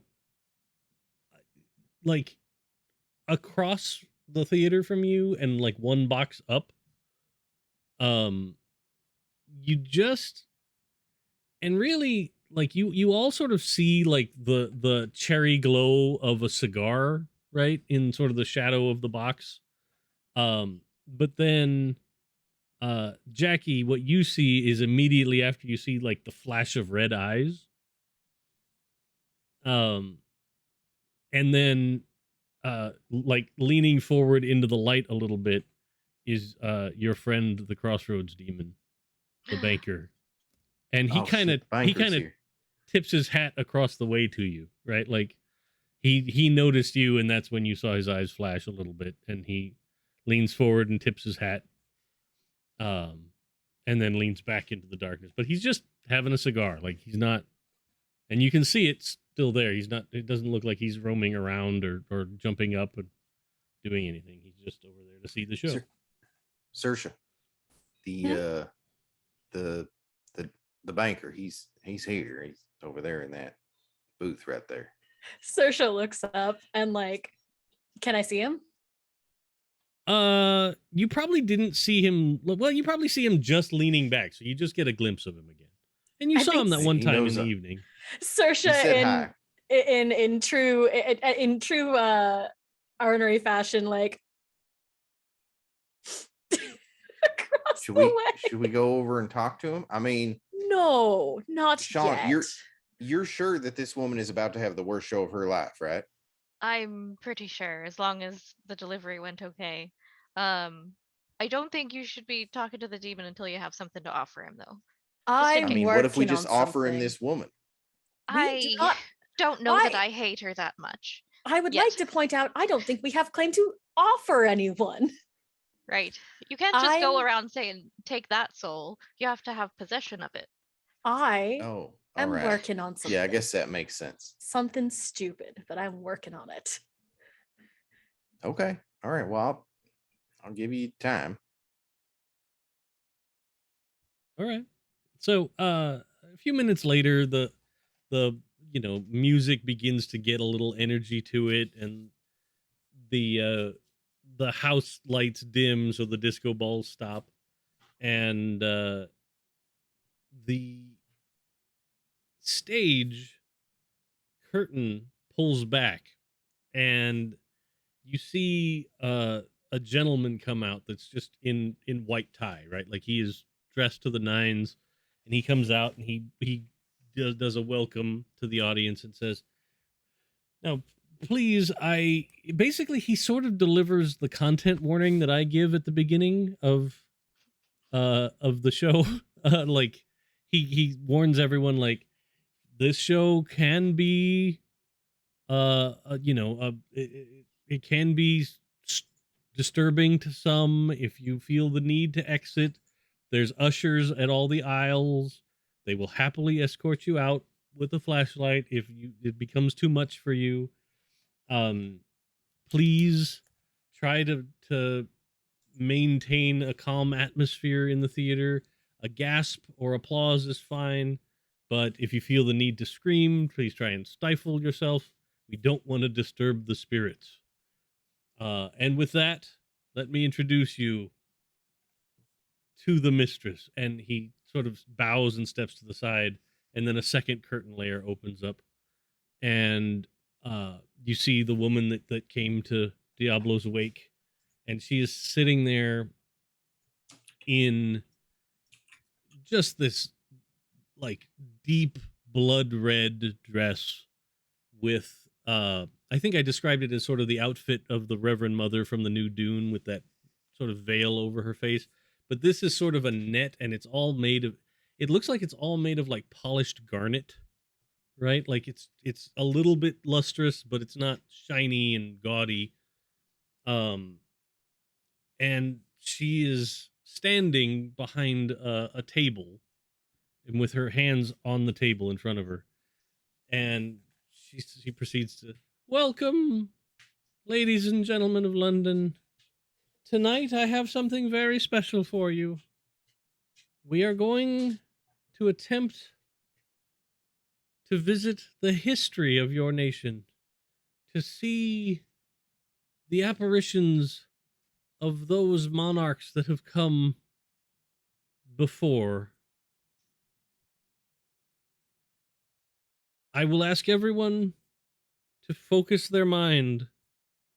I know many children here in school learn the names of all of the monarchs as almost like a little rhyme. If you say that in your head as we proceed, it can help focus my energies and make the apparitions visible to all. And she then goes to sit down at the table, and the chair leg breaks out from under her, and she like does like a hard, like that hard tailbone sit where you're just like, ah, yeah, like, but like as soon as she hits the ground, instead of, you know, like being like ow or you know, a gasp or anything, she pushes the chair back with one arm and then reaches up to the table and grabs onto the edge and like one arm sort of deadlifts herself back up to standing. And she then begins to like move her hands over the table, and in the center of the table, you know, a very stereotypical crystal ball kind of comes up on a little pedestal, and it looks like it's lit from below because the light is just glowing out of it. And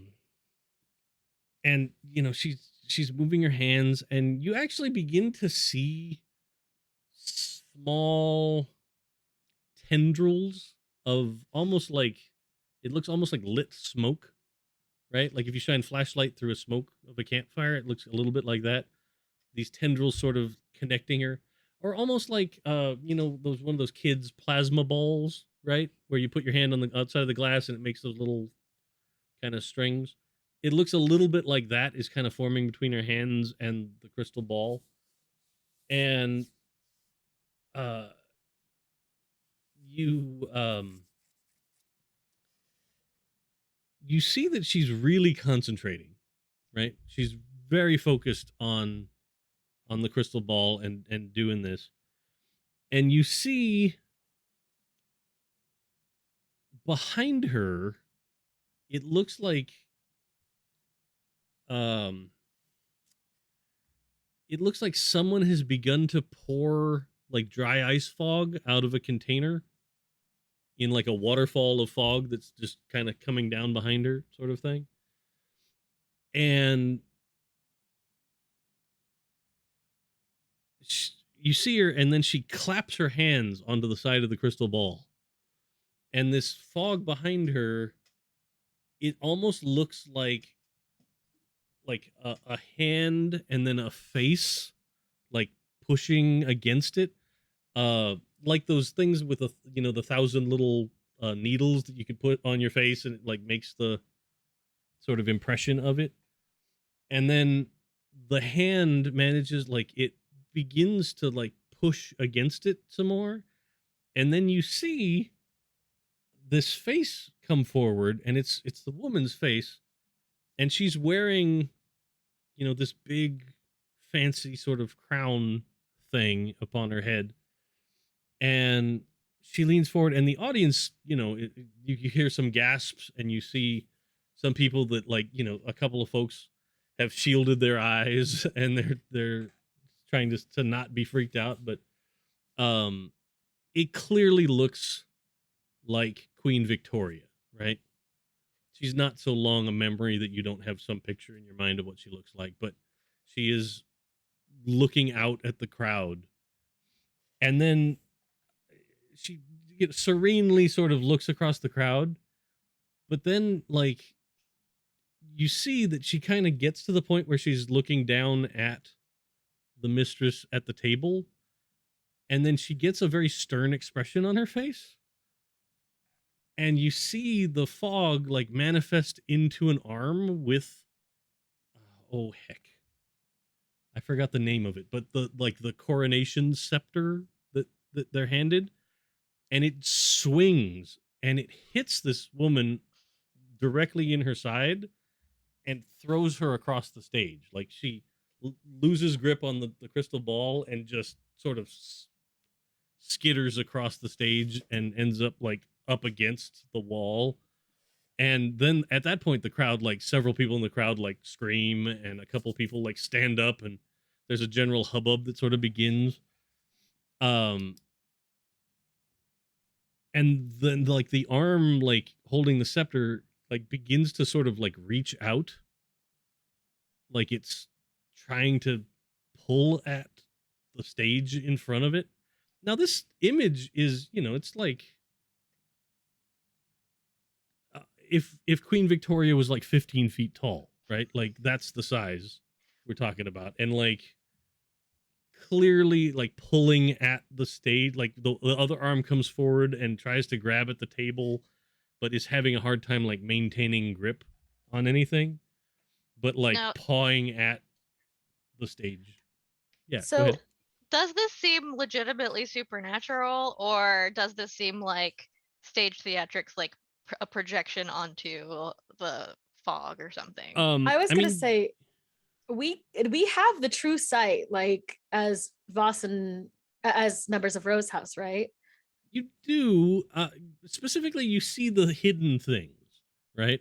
Like your experience earlier in life has sort of granted you the ability to see the hidden, but that doesn't necessarily apply to all supernatural things, just specifically Vaesen related things.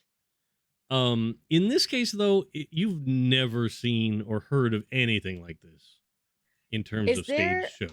something we can do to try and use that ability, like to push that Yeah, I further? mean, you can absolutely I guess you could either do vigilance logic or observation empathy. Either one. I'll do that. I can do an observation empathy on that. Well, let's see if I can roll for shit.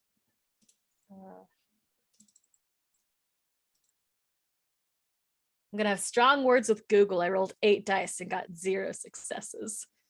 Can I push it? Yeah, you absolutely can. And But you're gonna have to mark a condition. I think I'm. All right, I'll take exhausted. Okay. You did have and a rough push- night. Yeah, and that is 1 success. Okay. Does anybody else want to make a roll? Oh wait, hold or- on. And I need to re-roll all the others, right? No. Well, no, your It's- push was you get to reroll all the ones that didn't succeed already. Oh, One give me time. 1 second. Hold on.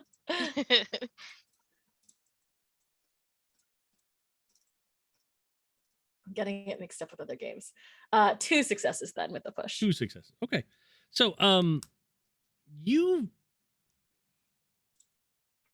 really kind of focus and you see that the little tendrils that you saw between her hands and the crystal ball, it looks like they are now running from the crystal ball up to this fog apparition, right?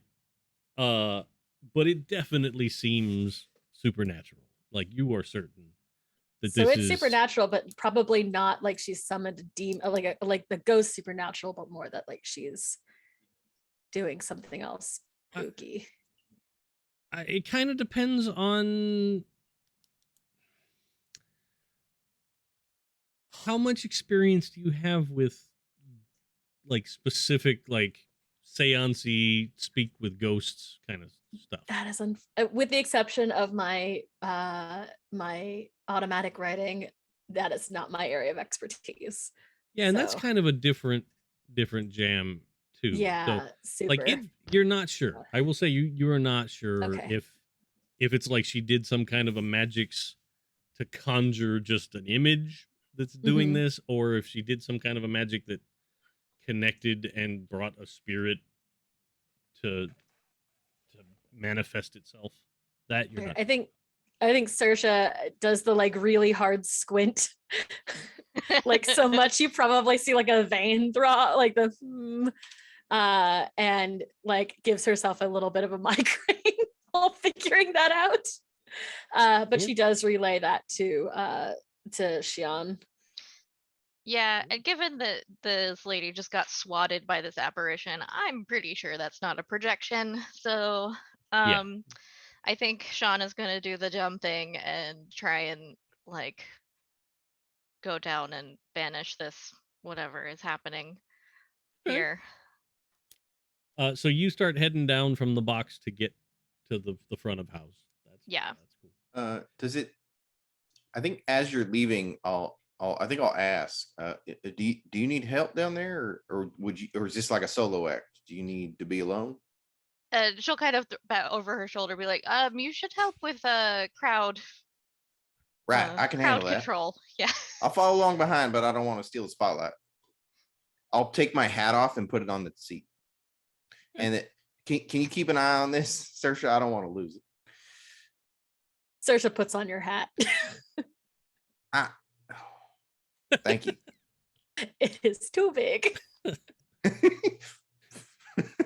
Yeah, it's all the way down, and you've got like the ears sticking straight out. The She top like of your kind ears. of, it's like a sun hat. And she kind of like lifts it so she can keep watching.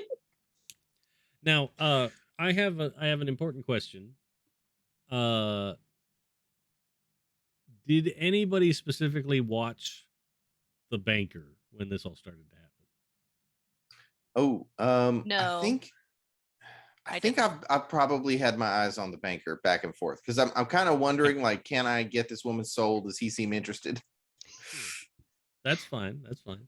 I explicitly said I was pushing to watch her, so no, and now I'm Yeah. sad. Cool. And I didn't roll to watch her, so. Well, I will say, Jackie, why don't you do logic vigilance to see if Sure. you notice something, man. 1 success. Okay. You see, like, when it starts to happen, you see him kind of like actually start to pay attention and like lean forward a little bit. And then as Sean is standing up and going for the door and you're standing up and taking off your hat, you see that he has stubbed out his cigar on the railing and just like left it there, but then you don't see him in the box anymore. He's going to claim a soul. Damn it, that was supposed to be my plan. All right. But that or something that's here is something he don't want to mess with. So you guys are hustling downstairs. Saoirse, from the box, you see that there's like still the primary sort of manifestation is this Queen Victoria fog monster that is angry, that it looks like she's trying to pull herself out of the fog. But she's now got this angry expression, like of annoyance, right? Like, because she's not getting purchase on anything to pull. But so now she's like swinging the scepter at the lights, and it doesn't look like the lights are physically like moving, but wherever the scepter passes through them, they spark and blow out. So like half the stage is now in sort of shadow, because those have kind of gone out, and she's like angrily waving around and all that, and people are like up out of their chairs and running for the, there's like some people are standing there like too scared to run or shocked to run, and some people are just, oh, I'm out, like this is not what I signed up for. And then when you guys get down to the front of the stage, right, you see the thing, like, as if you like are walking right up to the stage, Queen Victoria like straight makes foggy eye contact, right? Like looks down at you and is just and like tries to reach with the scepter but can't quite get all the way to the front of the stage. Yeah, I'm staying at an arm's reach for reasons. Sure. I just keep picturing her as the angry Stay Puft Marshmallow Man in my head.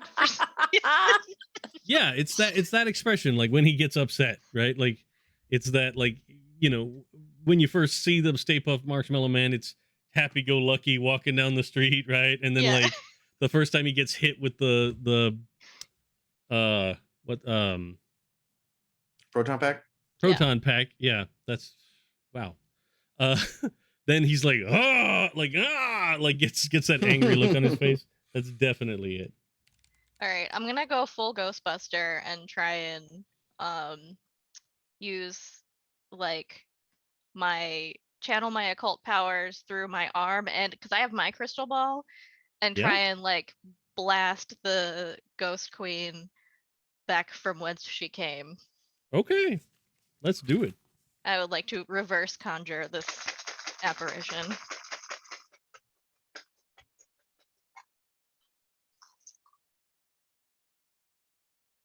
Okay, and the dice are being jerks, so I'm gonna push. Nice.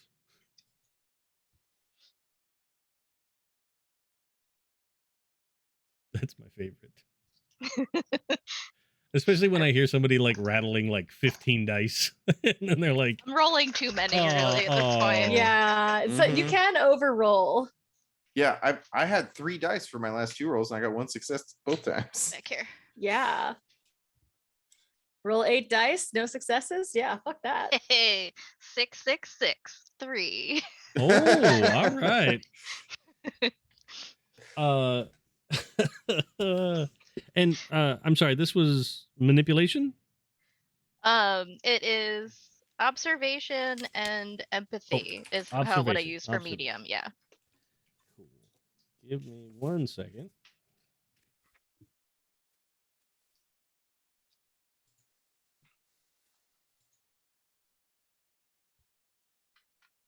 Okay. So you with your first success, I'll say you produce your crystal ball, and like whereas the tendrils of energy from the other crystal ball to the thing are kind of like a cold light, right? Yours, it starts out with like a flash of red when you focus on it, but then your new arm starts to help, and your crystal ball like turns almost like the Palantir thing from Lord of the Rings. Like it turns into this swirling sort of obsidian look inside the crystal ball, and then like fingers of darkness like just shoot from it and skewer the fog queen in various places. And you know, it sort of stumbles back on the stage a little bit, and it clearly like you feel it pushing back, but as you focus more, the dark inky tendrils that you've shot into the thing basically begin to like scoop out chunks of the fog, right? So like they're just sort of eviscerating this fog queen on the stage, and like as they pull away, they sort of gather all the fog together and then like do this big clap motion, and it just whoosh pushes all the fog out, right? And then the crystal ball that's still on the table on the stage shatters, right? It just before like, it's all gone, can I get a picture? I mean, you can certainly Brilliant. try. Let's do You're gonna make me roll for it? well, yeah, because I want to see if you catch something good on film. All right. Right? Like that's what I want. So let's do like agility and precision. Can I argue for ranged combat and precision? Because I am shooting. You know what? Yeah, all right. I'll give it to you. I love That's fine. That's really cheesy. I'm sorry. It's not that much better, but I do have points in it. Let's see.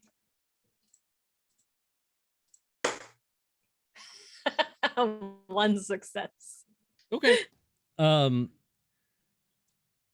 So here's the question I have for you. With your one success, Mm-hmm. do you want a picture of like showing that Sean is the one that has quelled this fog queen, or do you want a picture of it just being sort of dismantled? I want an action. I want a shot of Sean rescuing the poser, Madame Charybdis, because I think I'm going to actually do the thing that my archetype is supposed to do, and I'm going to write an article about this for the paper. Sure. Okay. So like, so yeah, you can get a perfect shot that shows Sean with her crystal ball, and when it comes to like the actual photograph, it's gonna be difficult to tell what kind of energy it is, but or whatever. But you have the kind of photograph that 50 years from now, people on late night radio are going to be arguing about whether it's real or not. oh absolutely. Yeah. I think I feel like a lot of Saoirse's photos are like that now. Yeah, for sure.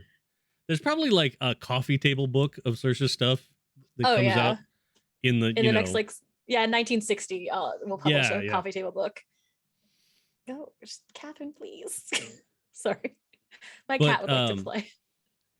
After the crystal ball shatters, like the house lights kind of come on again, like out in the audience, and there's a couple of stragglers that are left running out the doors, but precious few people. Like throughout the audience, there's maybe like 4 or 5 people that just didn't get out of their seat, right? That are just like glued to seeing what is happening, that are just like, what? Oh my goodness. But when the light comes up, you do see the mistress, and she is sort of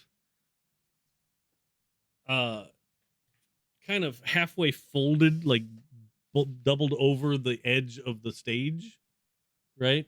So like her legs are kind of out on the audience side, but then her upper torso is like behind the little wall at the edge. She's kind of U-shaped, bent around that wall. She doesn't appear to be moving, but you're a little far away to see if she's breathing and alive. Can I get over there to check on her? Yeah, go for it. Yeah, I'll run over, and I don't know, was it common knowledge to check a pulse? I think so. I mean, I feel like it would be for you. You can certainly know to check breath and, do a quick sort of overview of like injuries or, sure, at least that kind of thing. But you get over there and you like run up the little side steps to get to where she's sitting, and her veil that's over her face has been thrown back. And you see that it's actually like she can't be like more than 20 years old, right? She's a very young woman, but like she gave off this older, occultist energy. But sort of like kneeling right by her head is the banker. And he's kind of like, it looks like he just finished whispering something to her, and she's kind of like, she looks a little dazed. But then you show up and he kind of smiles at you like, what are you going to do? Right. I'm going to step up to the banker. She ain't yours. And he kind of like stands up and straightens his vest a little bit. And he goes, no, not yet. Why are you here? I just thought I'd come see a show. Oh, he answered. I think that's perfect. He actually answered the question as you're saying it, right? Before I could, yeah. Yeah. I hate it when you do that.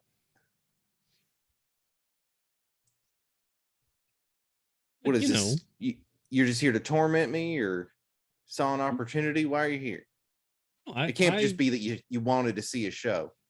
I legitimately wanted to see a show. I heard that this young lady was doing some amazing things, and I thought I'd see how amazing they really were. But you don't have like demonic business to tend to or something? Well, all work and no play makes a banker a dull boy. That movie hasn't come out yet. I don't know that quote. I really want to throw a shoe from the balcony. That seems like a bad idea, but I kind of want to do it anyway. You sure do got a strange way of speaking, banker. But no, I saw an opportunity. I saw a young woman that just had a bad bit of luck. She seemed to know what she was doing, but things got a little out of hand. And so I thought I'd come down and see if she needed help. And what'd she say? She hasn't yet. I mean, look at the poor young lady. She's a little dazed still. I mean, as I think any of us would be if we'd been swatted by a giant monarch. She okay though? And I'll like look down at her and kind of try to eye her. I mean, at first glance, she's not like actively bleeding or anything, but like she's probably got some pretty bad bruises to come. And maybe she's breathing and she seems to be breathing. It seems like she's in some pain. Like maybe she's got a broken rib or two, that kind of thing. But she doesn't appear to be in immediate dire peril of death. I doubt she's in a bad enough way to take a deal from you. Oh, you'd be surprised. Some people, they don't even really need to be in that bad a way. They just want to win again. And he kind of winks at you. You know what that witch did to me? You preyed on me. Sure. You asked for it, and I provided you with a lucrative deal.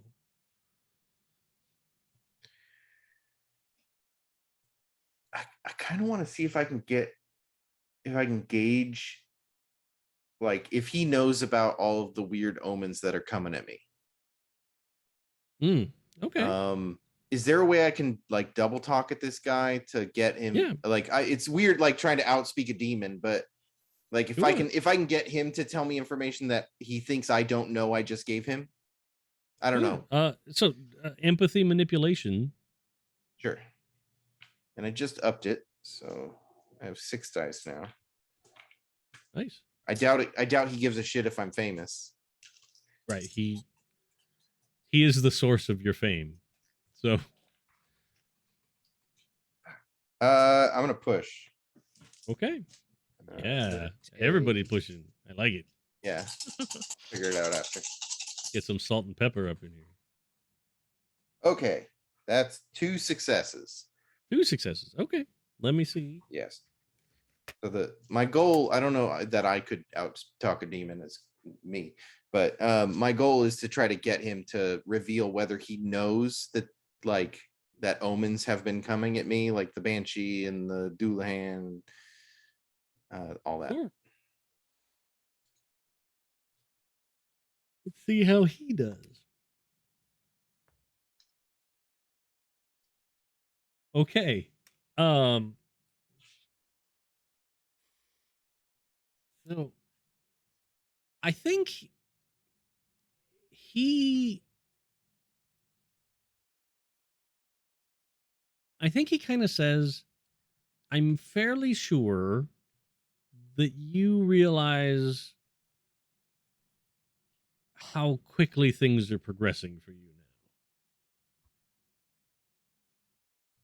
And it's probably not going to be too long until you come into my employ directly.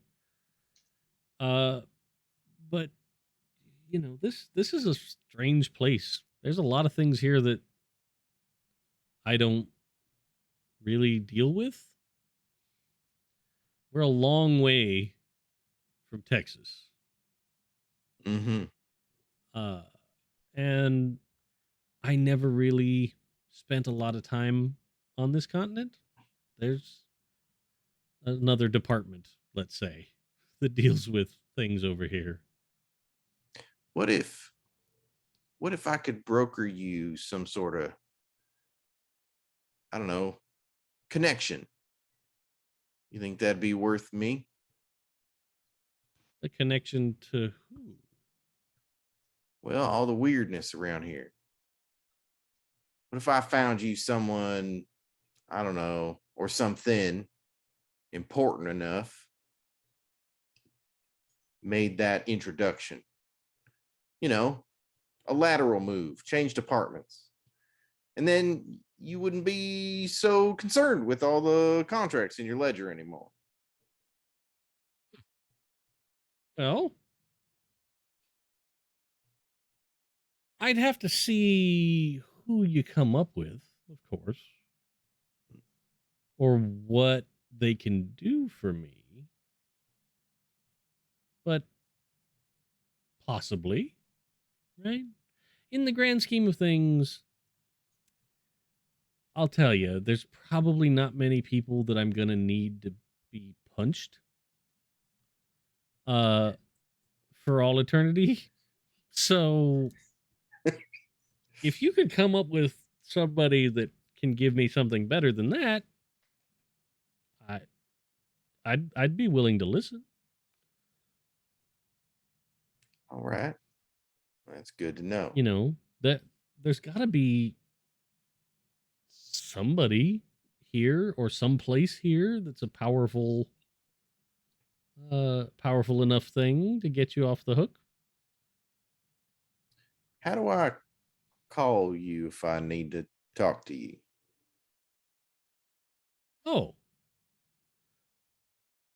I mean, that's I guess I could do the same thing I did last time, but like you said, the roads are different here.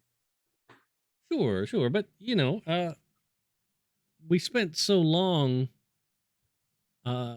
with you walking the other direction away from me. I never thought to help you. So then he like reaches into his breast pocket and he pulls out it looks like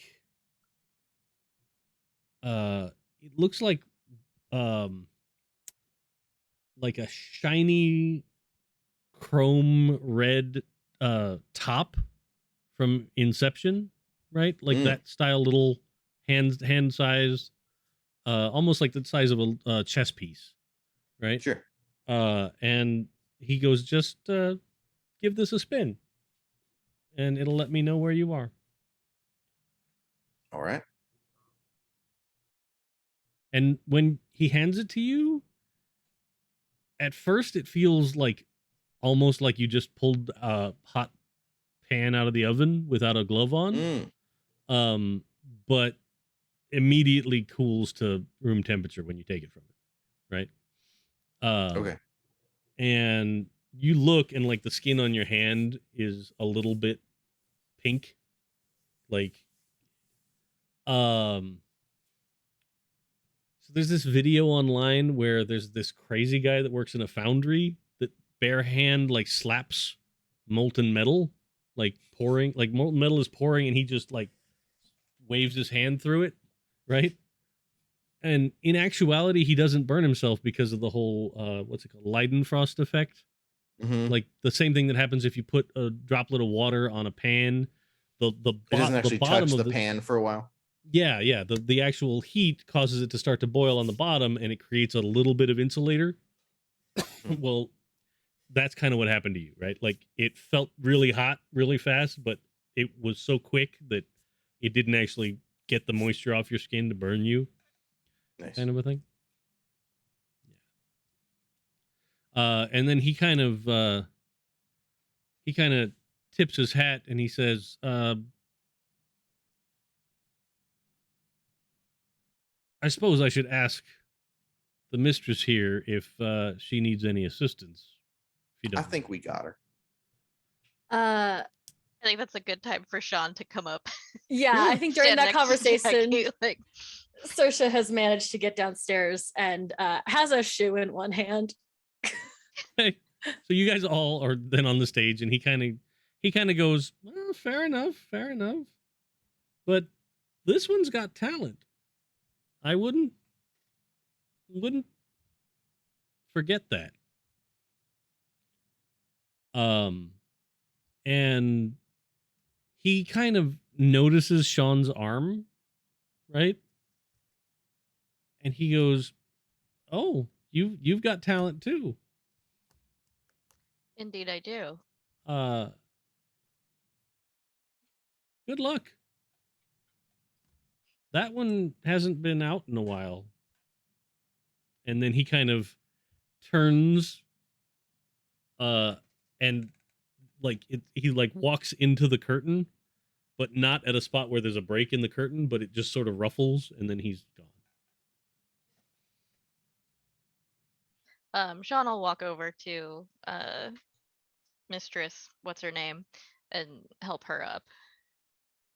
Sure. And again, she's kind of dazed, but like you help her up and she goes, what? Oh, I'm so sorry. I hope everyone's all right. Did anyone get hurt? And she's It's all kind of right, looking dear. around at the theater No, that's kind of empty. And I think just you. Lucky I was here to see the show. I was able to banish the spirit you conjured. Prevent it from hurting anyone. You've got some talent, kid. But a little bit of control might be wise. hey, this has never happened before. Again, I'm so sorry. I appreciate your help. I don't. Everything went wrong today. Everything. Like I bit into my sandwich and the cheese was moldy at lunch. I put on my usual costume and the hem let go and I tripped. And she kind of like wipes a little makeup and she's got a bruise on her forehead already. And are you unfamiliar with bad omens? Well, certainly, but I didn't feel like anything was wrong when I woke up this morning. Things went awry throughout the day. That's a pretty good sign to stop. Certainly, but it's not like you can just not do your performance when it's been sold out for a week. Well, no, of course not. But after this kind of luck, you might need to find another gig. Now, I don't know if you've heard of me, the Lady Sean. And she'll rattle off her title. I've been doing occultist work here in the city for quite some time now, and I know all of the society people. If you were looking for, someone to study under, a mentor perhaps, I could make some introductions for you. Then you wouldn't have to work the theater circuit, Well, I mean, that sounds wonderful. Diablo's gonna hate this. I have a selfish, out of character question. How attractive is this girl?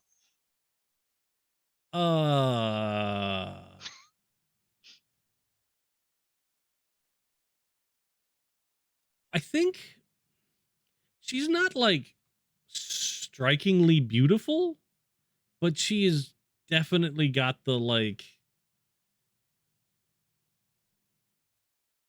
small town, like clearly in a small area where she grew up, she was the most attractive woman there, right? Fair enough.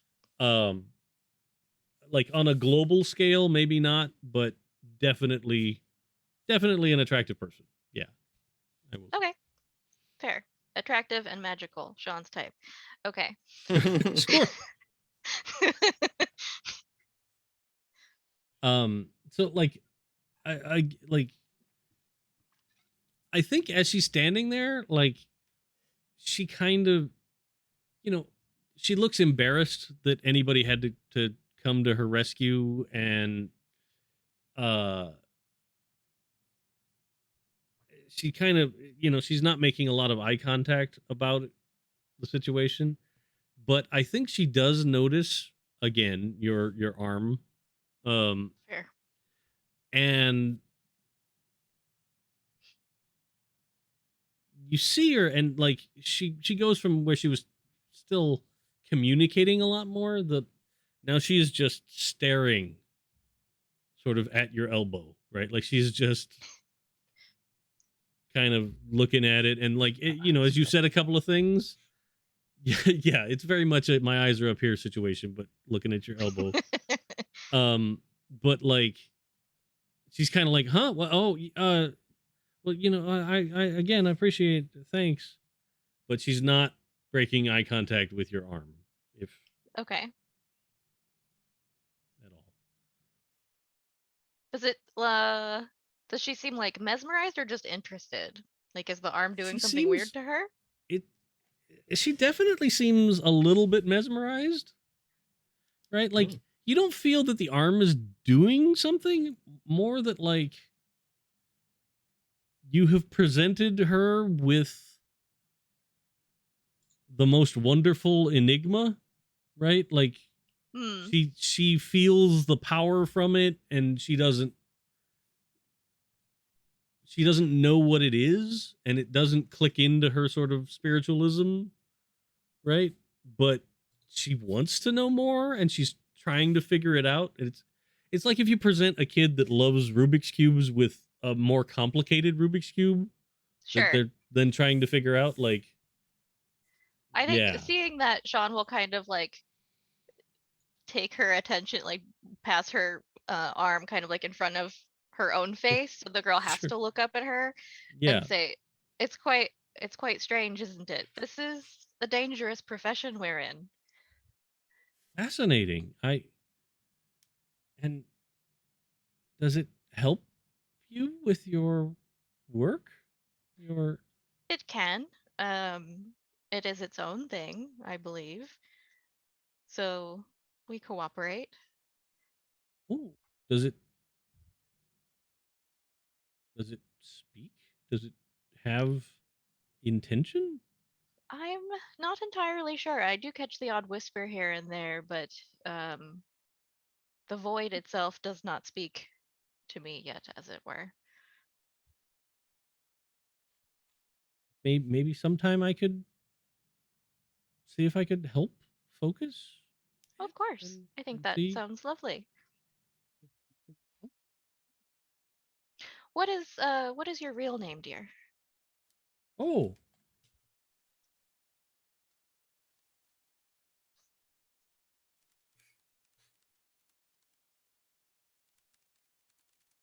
sorry, I closed the whole browser window that had it. Uh I'm Becca with one C. Becca, it is lovely to meet you. Um, and Sean will give her her card and say, let her know, like, um, we should have lunch. You should come by the house and we That would can be chat over lovely. some tea or That would be something. lovely. Hopefully I don't get hit by a bus on the way there. Today has been such Oh, fiasco. I I'm can't so imagine sorry. anything else would happen to you. And I stare at Sean.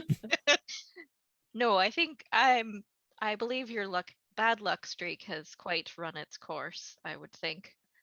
I can only hope. And she, she kind of, wipes at her face like somebody that's just kind of exhausted at this point, right? Ma'am, do you mind if I take a look at your eyes? You took quite a bit of a throw there. I just want to see if you got a. Wait, Oh, did they know about concussions in the 20s? Great question. I think they would have, right? I Like think they would have. Okay, They if I'm probably gonna just didn't look at know her of- eyes. Yeah. They probably would know, like, oh, the pupils are messed up. You got to you better take a nap. I thought it was You don't need take a a nap. nap. Yeah. Yeah, actually, wait, no, don't. Yeah. No, it is the opposite. I was joking. Yeah. Yeah. But no, yeah, she's certainly, and like you see her and she looks at you and she's a little bit scared, right? Like, oh, something could be wrong. Like, Oh no, don't worry. Just take it from a man who gets hit in the head a lot. And she he'll kind sort of of look in her eyes. gets a puzzled expression for a second, but she looks at you. I'll grab the hat and put it on and see if that helps clear up her. I'll just grab it off of Saoirse's head and put it on my head and see if that helps. The Greta's hat had wearing no it. power when Saoirse was wearing it, but we put it on instantly. It's an item of power. And no, see if no. her pupils are. Yeah. weird. I mean, no, she looks okay. She looks okay. Okay. It looks like it hit her in the side, and then she sort of impacted in her stomach against the side of the theater. Kind of a thing. Well, it looks like you just took a clean body blow, so you're gonna be fine. It's sore, but fine. Yes, I already feel like I was hit by a 15-foot tall monarch from the past.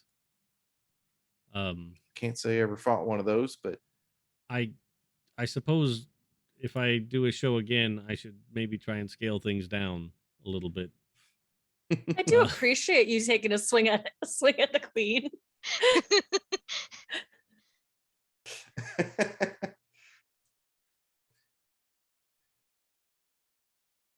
Well, yeah.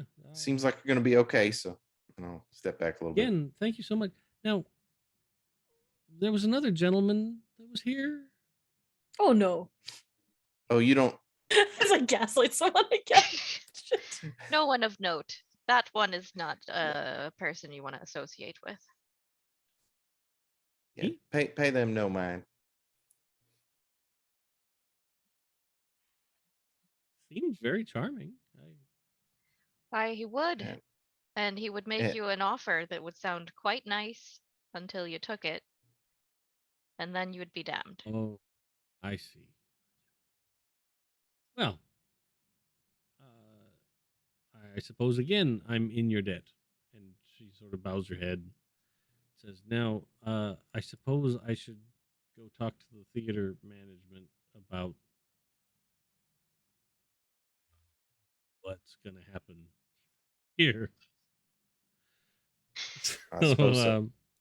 I think perhaps tonight we're going to have to give refunds. I think most of your patrons fled, so they probably won't be coming knocking. Well, they'll probably be back tomorrow or the next day. They'll come asking for their money back if they didn't get the show. Although I might argue that they got an amazing show. Right? I don't know. They got 2 for 1, actually. So, If it weren't for your injuries, I'd say we made a good team. yes. Well, maybe we'll have to work up an act or something like that. I think that could be a nice recovery for what happened tonight. Certainly. Well, thank you again. Can I, at the very least, and she kind of reaches into a little, I was about to say pocket, but we all know those don't exist on women's clothing. So it's like a little pouch that she had on her belt. And she pulls out some tickets to the theater for future shows. And she's like, it's literally all I have on me. I feel like at least perhaps you all could come back for a show that doesn't go quite so badly. That's very kind of you. We appreciate it. We'll leave you to your dealings with the theater manager, but I do hope to see you again. Thank you. Have a good night. I think I'm going to go truly have this spend- talk and get some rest. We truly spend so much of this game getting paid in theater tickets. Yep. But then she kind of walks off to the other side of the stage and disappears into the back. Okay, this sounds sketch. Like this feels cheesy, but is there any way I could have noticed the cigar being put out earlier? I was thinking maybe I'd mention it. Yeah. Because, but not in the way that he thinks it's important. So damn, I tell you, I have never seen that banker move that fast.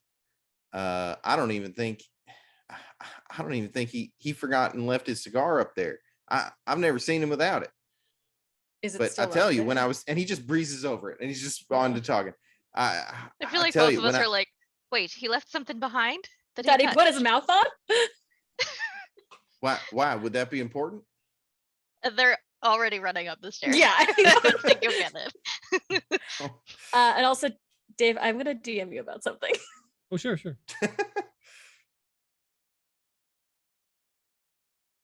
And then he holds up the top and in his hand. He's like, I guess I'll tell about him later. Puts it in his pocket. Oh, I had thought we'd heard the whole conversation with the top. I don't think so, right?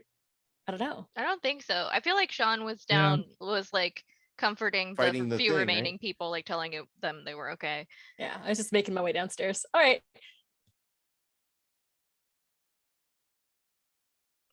Do we find the cigar?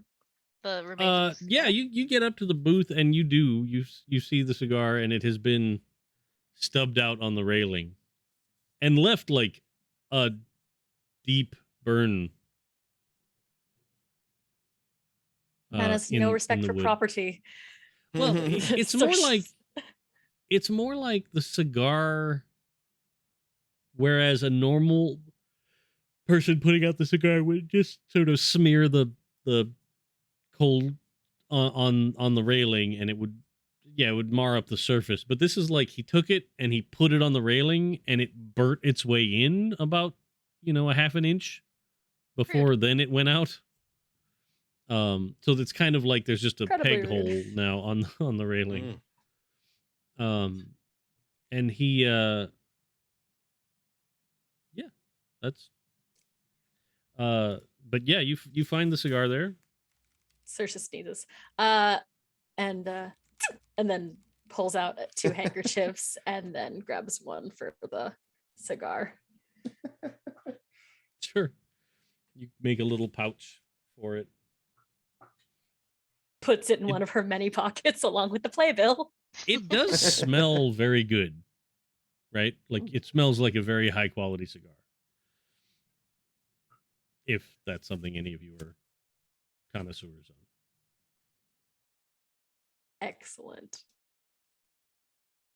But yeah. I think we're done here. I don't know if anyone else has anything they want to do. No, I think we're good. I think we've done enough. Okay. I have an article to write. Yeah. When you catch back up with him, he's like, so Sean, do you think she'd be a suitable replacement for me with the banker? He seemed real interested in her.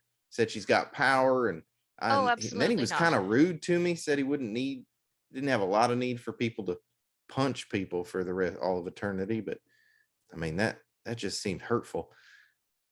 No, if she's going to be my student / coworker ? He can't have her. Do you need a handmaid for some reason? Maybe. You've got a tale to tell.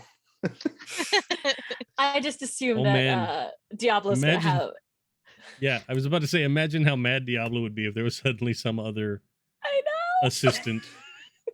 I hope you're gonna get her own room this time, and she's not gonna try to bunk with Diablo under your bed.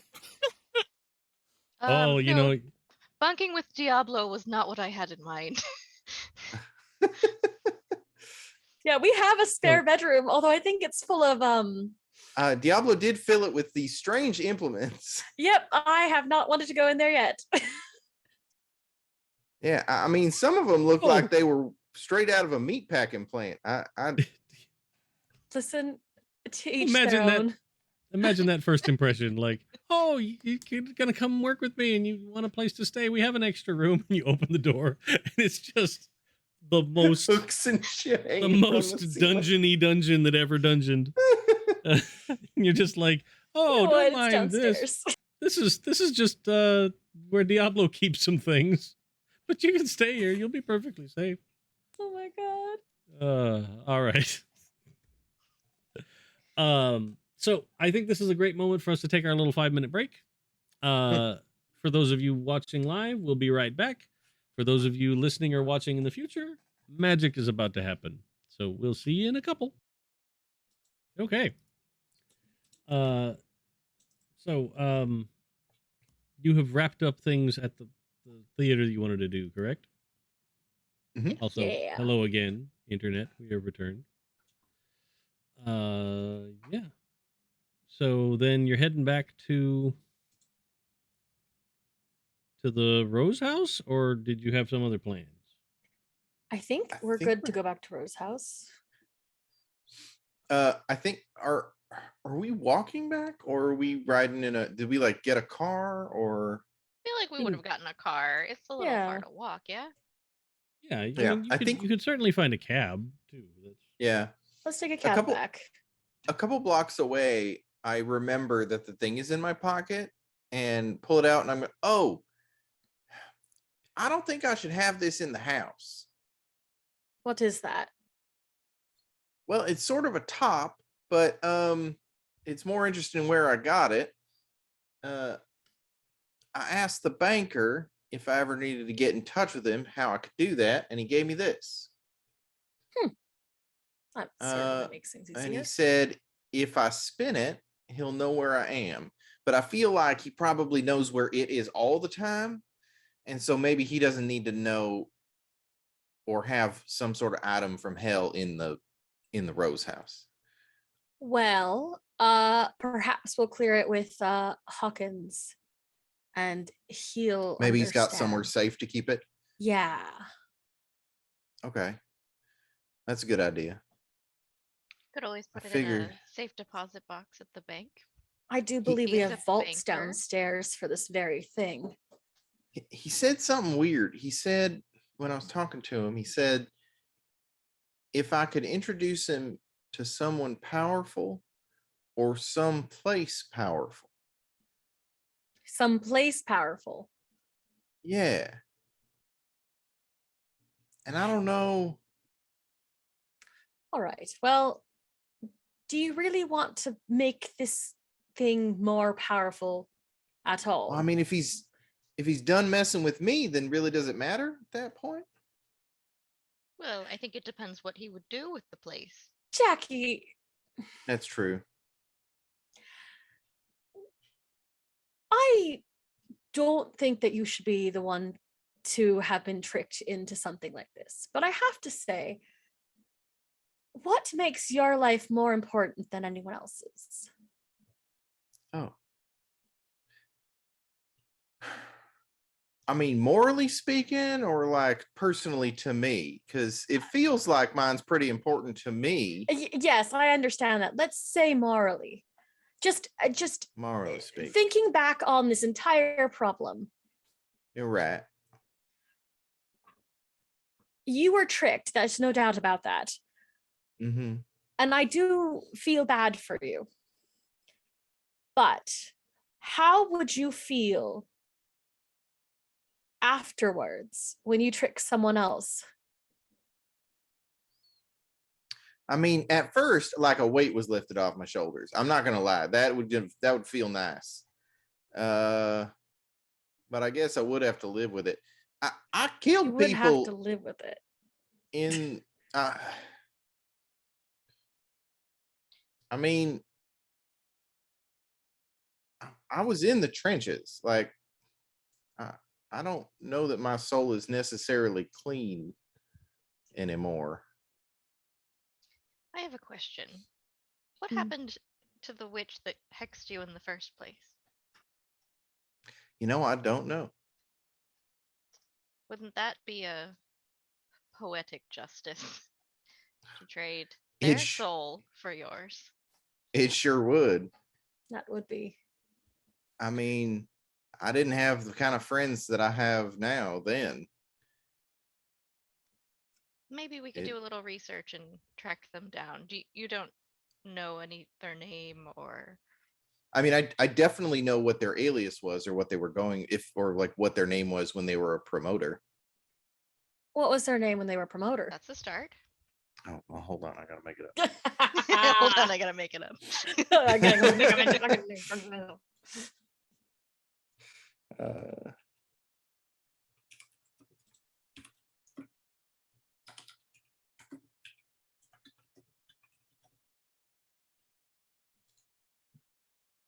All right. Autry. Autry. Oh, this doesn't have last names. Don't Autry Willingham. trust a person with two first names. Yeah, right. All right. Well, there's a start. That's a person we know. Did some Well, ill. that's true. Occurs to me that I am throwing shade on somebody who did a hex, having just done one. Never mind that. As for, I don't think your time in the war is going to be as bad as you think it is. It is going to be as heavy on your soul as you think it is. There are a lot of people who join up for the wrong reasons. I And suppose. she just sort of pats your hand. Oh, thank you. Well, we'll see what we can dig up on this Autry Mhm. Willingham, and That was nearly 10 years ago, I guess. Well, a little over 10 years ago now. I know you're really hard to Google that. it's a good thing we've got Ghost Hand Library. We do have a ghost hand library. That is true. Oh. And how many witches can there be in the whole of Texas? What? Oh. I will warn you that like the Ghost Hand Library likes to help, but it's not going to have like a telephone directory for random Texas town, possible witch fight promoters. Like that's not the information you're going to get, right? Like, Fair, yeah. It could maybe point us in the right direction Mm-hmm. for where to start, though. Sorry, just a funny thought. Anyway, yeah. I mean, I appreciate any ideas. And hell, I don't plan on going home anytime soon, so send them to Texas. On a wild goose chase, maybe. well, he knows how to get there. Yeah, that's true. That is true. Send him into Georgia. So when we get back to the house, I'll wait outside so you can get Hawkins and let him know what we're dealing with. So I don't want to just walk in with it. Yeah, can Sure. we fix this? Is this okay? Sure. So like you go in and you get Hawkins, and Hawkins comes to the door, right? And he looks down at you. Well, like he looks down at the top in your hand. I mean, and you can see he's kind of like looking at it, and he goes, I don't feel like it's a threat. No? Perhaps we could put it in storage anyway. I think we have something for that. Certainly, I could lock it up for you. I can do it. I have to drop something else anyway. And I'll hold up the cigar as well. Right. Cool. And he reaches in his pocket and pulls out like a key. It's like a brass key on a little ring, and he hands it to you. Cool. There you are. That'll get you into the lock boxes. Saoirse will go into the house and head downstairs. Sure. And you don't feel like the house even vaguely tries to stop you bringing the top in, right? Like it's fine. I guess I was being overly cautious then. And no, I appreciate the thought, sir. It's very much doesn't appear to be a problem unless someone tries to make it a problem, I guess, is the feeling. I think I know what you mean.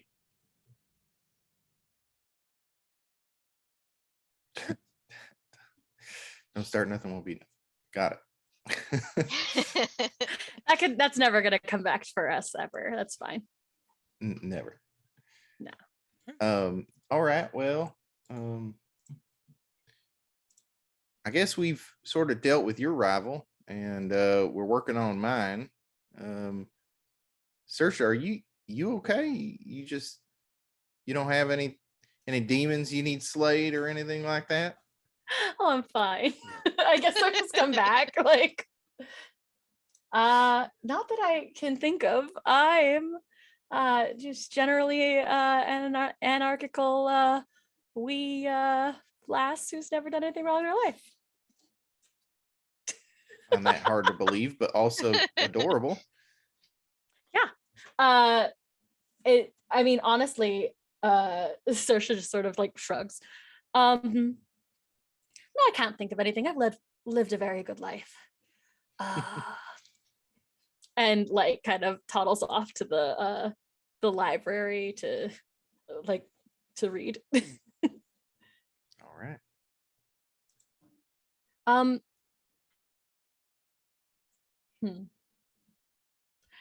We haven't really explored England, like London, since we've come here.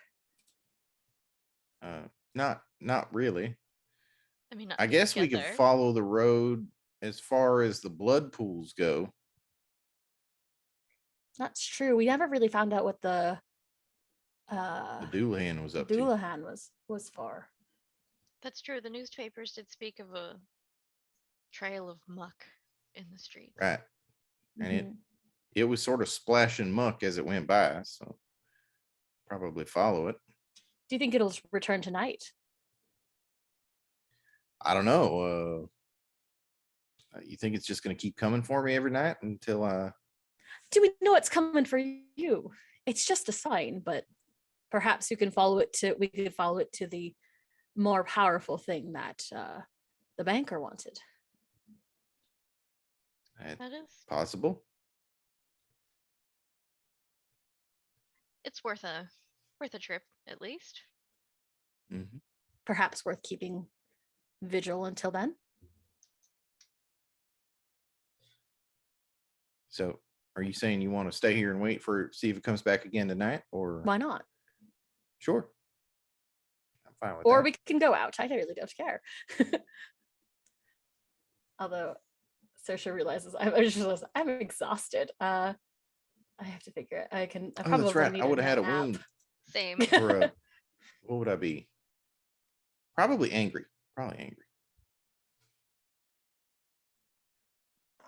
So yeah, you guys, do you want to go out and search, or do you want to just wait and see if it rolls by again tonight, or do you just want to be like, that's a problem for tomorrow and I sleep now? How late is it? Because we it's went to the probably theater. not- It's probably late. Well, it's probably not super late because you didn't stay for a whole show. Like that was over fairly Mhm. quickly. Right. But you know, it's probably by the time you got home and everything else, it's I don't know. I'd guess maybe 11. What time did it? And the thing came by at midnight last night, right? Mm-hmm. Yes. So then maybe wait the hour and see Yeah. if it shows Here's up what again. we do. We take a quick nap, get up at midnight to see if the Doulahan comes, and if he doesn't, we take a nice midnight stroll to follow the blood trail to see where he went yesterday. Sounds like a plan. Sure. Cool. I'm So gonna you take guys a can nap take. to get rid of exhausted. Yeah. I think I'm gonna go like beat up a punching bag or something to get rid of angry. Sure. That's okay.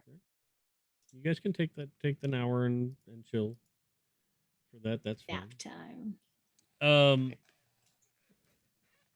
So it gets to be a little bit before midnight, and if you took a nap, you're just waking up, or you're just finishing your workout, or you're punching, or whatever you decided to do. And you hear that clattering of hoofbeats, Mm. and it's faster, right? The last time it came by, it was just sort of like a cruiser just going down the street at a reasonable pace. But this sounds like these horses are being driven, right? Like it is going with a purpose. So do you guys want to like go out on the front porch and wait, or do you want to like look from the window? What's your plan? Like, I think I'm gonna go out on the front porch. Same. Uh, Put on all my gold jewelry just in case, and then head out to the Yeah. porch. I will grab. Would it make? Well, I guess I have some gold rings, so I'll have gold rings on my hands. sure. So you excuse me.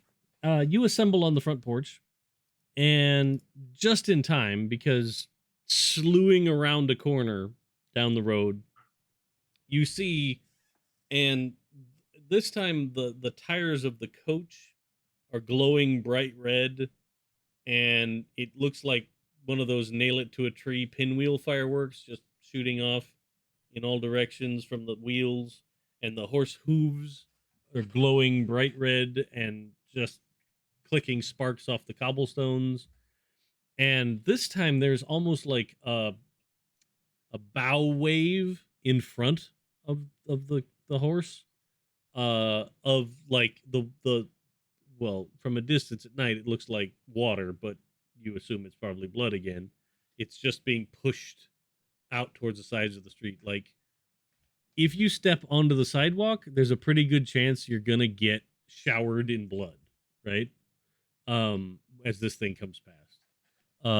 And you see that like the head in the lantern uh is looking down the street, and it's bright enough that it's like headlamp eyes, right? Like it's shining down the road and illuminating the street as it goes. Um and it's driving down the street, like I said, very quickly. It gets sort of near where you are, and the horse like rears up, uh and you see that like the driver is holding onto the horse and like hauls it over to be on the far side of the road. Like it clatters up onto the sidewalk, and blood just splatters across the building, across the street. Like it is just drenched, right?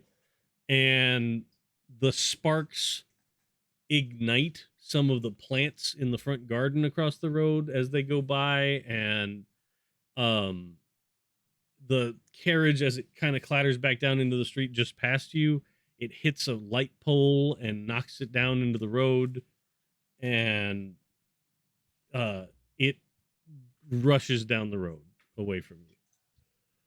uh, Saoirse seems to have slept through all of this. Okay. Okay. Did it Did seem it like look the like- driver oh, was go ahead. looking at us? It definitely looked over. Like the head in the lantern looked over and illuminated you on the porch. When it swerved and went around where you are. Like basically it took the route to be as far away from you as possible. Did it seem like it was us or the house? Like I don't if know it was if the you'd house, it kn- would have reared towards the beginning of when it came It- into contact with the Rose yeah. House's influence, or was was it like more right you. in front where? It was more you Okay. guys. Yeah. Okay. All right, so either I'm very intimidating or something you have is upsetting that horse. Did you Well, have that last night? And I'll point at your arm. Yes. Oh, I waved at him with it. Didn't seem fussed about it then. Could be a bit the gold. Oh, right. We got all the gold on. Mm-hmm. I guess it worked then. I guess it did. Question: is the driver exterior to the carriage? Like, does he sit Yes. at a seat up front? Yeah. It's that sort of stereotypical perched on the front on a bench, and the lantern with the head in it is sort of on a hook to the right of the driver. Looking at it. Mm-hmm. Jackie, I have a strange question for you. How good are you at lassoing things? That's a thing people from Texas do, yeah? It's been a while for sure, but I could probably pull it off. At I have least a I think really I could. bad What idea. would I roll for that? Probably like precision, agility, ranged combat. I would say precision range combat would work, or physique agility. Either one would be fine. I'll take physique agility. Yeah, I could probably do that. I have a very dumb idea. Now, I don't think you can kill a Doulahan, but they are weak to gold. If we had a Sure. lasso made of gold, do you think you could lasso either the lantern with the skull in it or the headless gentleman off of the carriage as it rode by? So now I've never tried to use a lasso made of metal. That seems like it would be heavy Maybe not and limit entirely. its use. But if we sort of wove some gold into the circular bit, yeah, into the, Mhm. I think I could probably pull that off. I don't know about the head. I mean, it's got the hook up and over, and it's in that jar, so that'd be a tough sell. But I could probably hit the driver. Either half seems like it would be a heck of a bargaining chip for either your banker or the Doulahan himself. I don't know how you bargain with a Sure. body that doesn't have a head, but I mean, if we catch the body, the head might come back for it, true. or at least stop driving. We can walk over to it. She's saying you want to prep a lasso of gold and wait for him to come by tomorrow, or you want to go off right now and find him. No, I think we know where he's going to be if 2 days in a row is evidence. Tomorrow night True. at midnight, we lay in wait, see what we can catch. I wonder if we have to disguise the gold so he doesn't rear up and move out the way.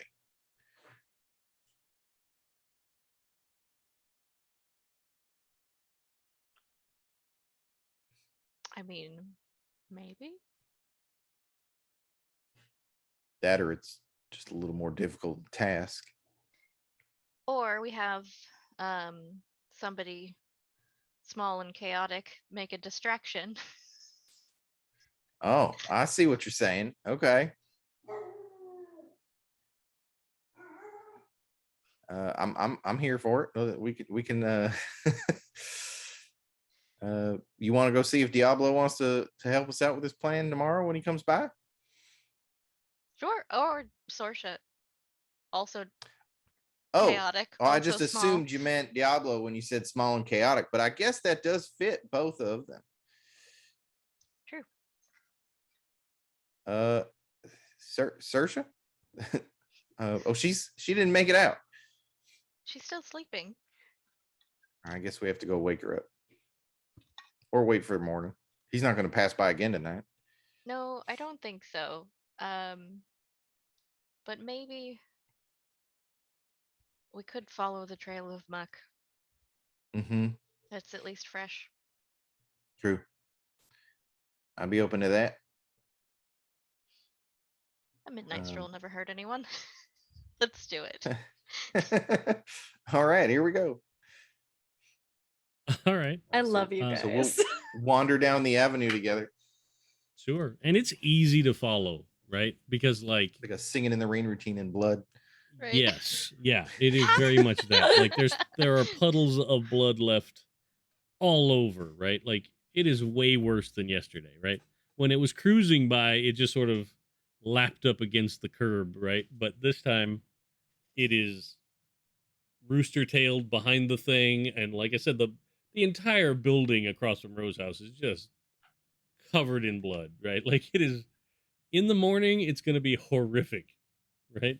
But most of the sidewalks are just doused in blood from even when it's going down the middle of the street. So much effort to be dramatic.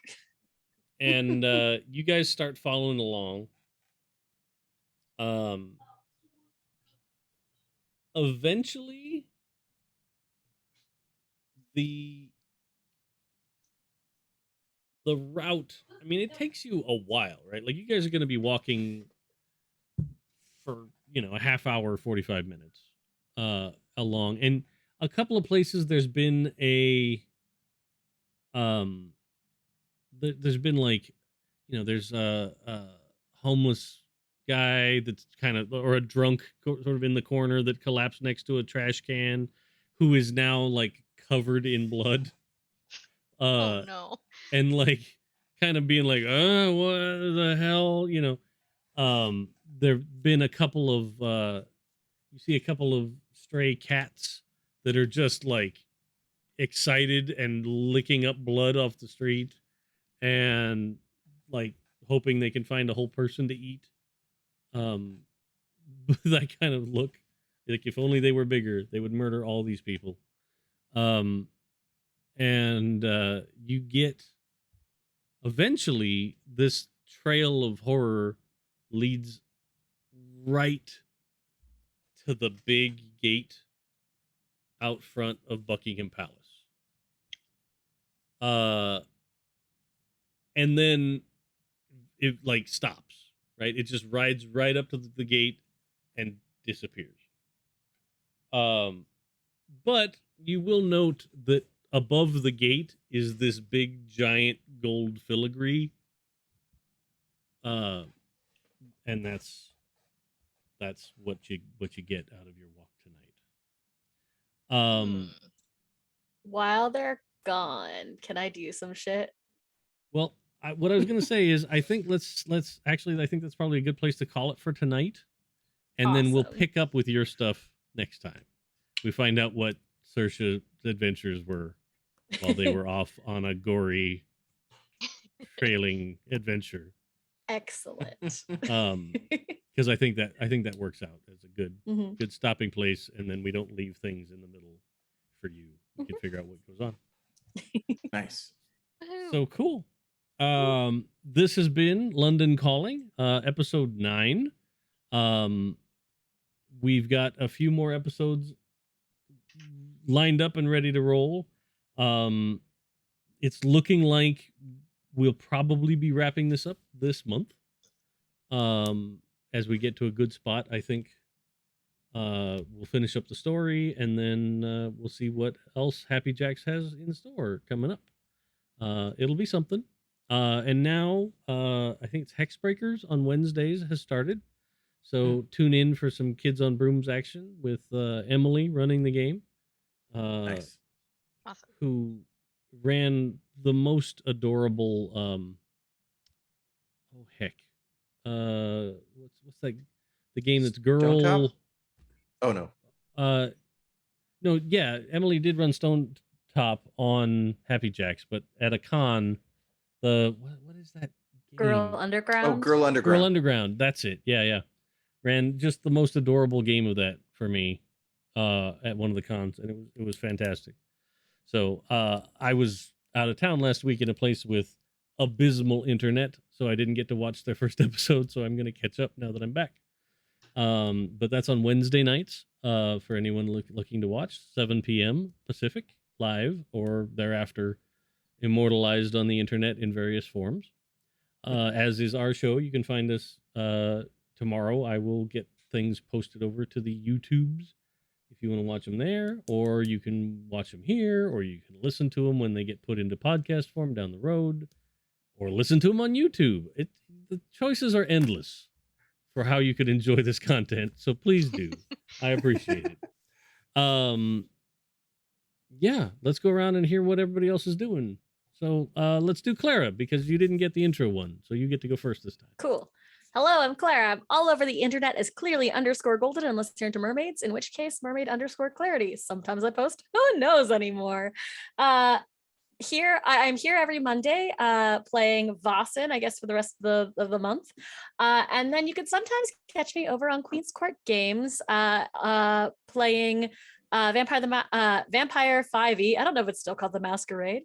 On their show, The All Night Society, everywhere podcasts are played, playing Maya Lagasse, who is a La Sombra, I don't know, top There you go. My Lasombra top. Yeah, but otherwise, Twitter is where you can find what I'm up to. Dig it. Kurt. Hi, I've been Kurt. I played Jackie tonight. You can find me online at Kurt Potts on Twitter or TikTok if you want to watch me talk about RPGs over there. And I don't have any other shows or anything I'm in. So just, keep watching this one. Perfect. And excuse me, Sam. Hello, I'm Sam. You can find me on the socials and internets at Red Pandroid. This is the only game I'm playing in right now, but you can follow me for when I do other stuff or occasionally post pictures of my really cute dog. He is an adorable dog made of piles of floofy floofs. So much, 91 He's pounds so of floof. fluff. So much floof. Yeah. So yeah, that's it. I don't think. Oh, do yourself a favor, internet, if you haven't already, go check out that first image, the first full color image that came from the new James Webb Space Telescope. NASA has posted it. It is gorgeous, and it's the way the NASA administrator described it. It's a slice of the sky that if you took a grain of sand and you held it on your thumb at arm's length up at the sky, it's that much of the sky in this first image, and there's like 50 galaxies in it.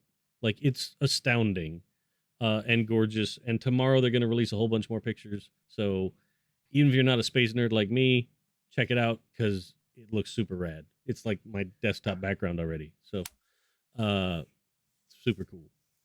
Anyhow, thanks for watching. Go ahead, Kurt. Oh, I thought of something we should talk about. JackerCon is coming up July 22nd through 24th. You can find out details about that by going to happyjacks.org/JC. It is an online convention. I know I'm signed up for a couple of games already. There's a whole bunch of cool stuff in the Discord.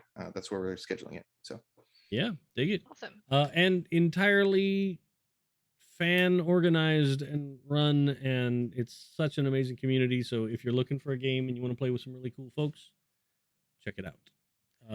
Now that I'm back to where the internet works again and it looks like my schedule is firming up, I need to figure out what I can do for it. So it'll be awesome. All right. Good call. Thank you. Other than that, we'll see y'all next week. Bye. bye. Oh, thanks to the Patreon folks. I'll put up names in a second. Almost forgot. And thanks to the amazing Twitch mod folks that come by and make sure that the Twitch chat is not hellscape, the not fun kind. So I appreciate that. All right, guys. Have a good one.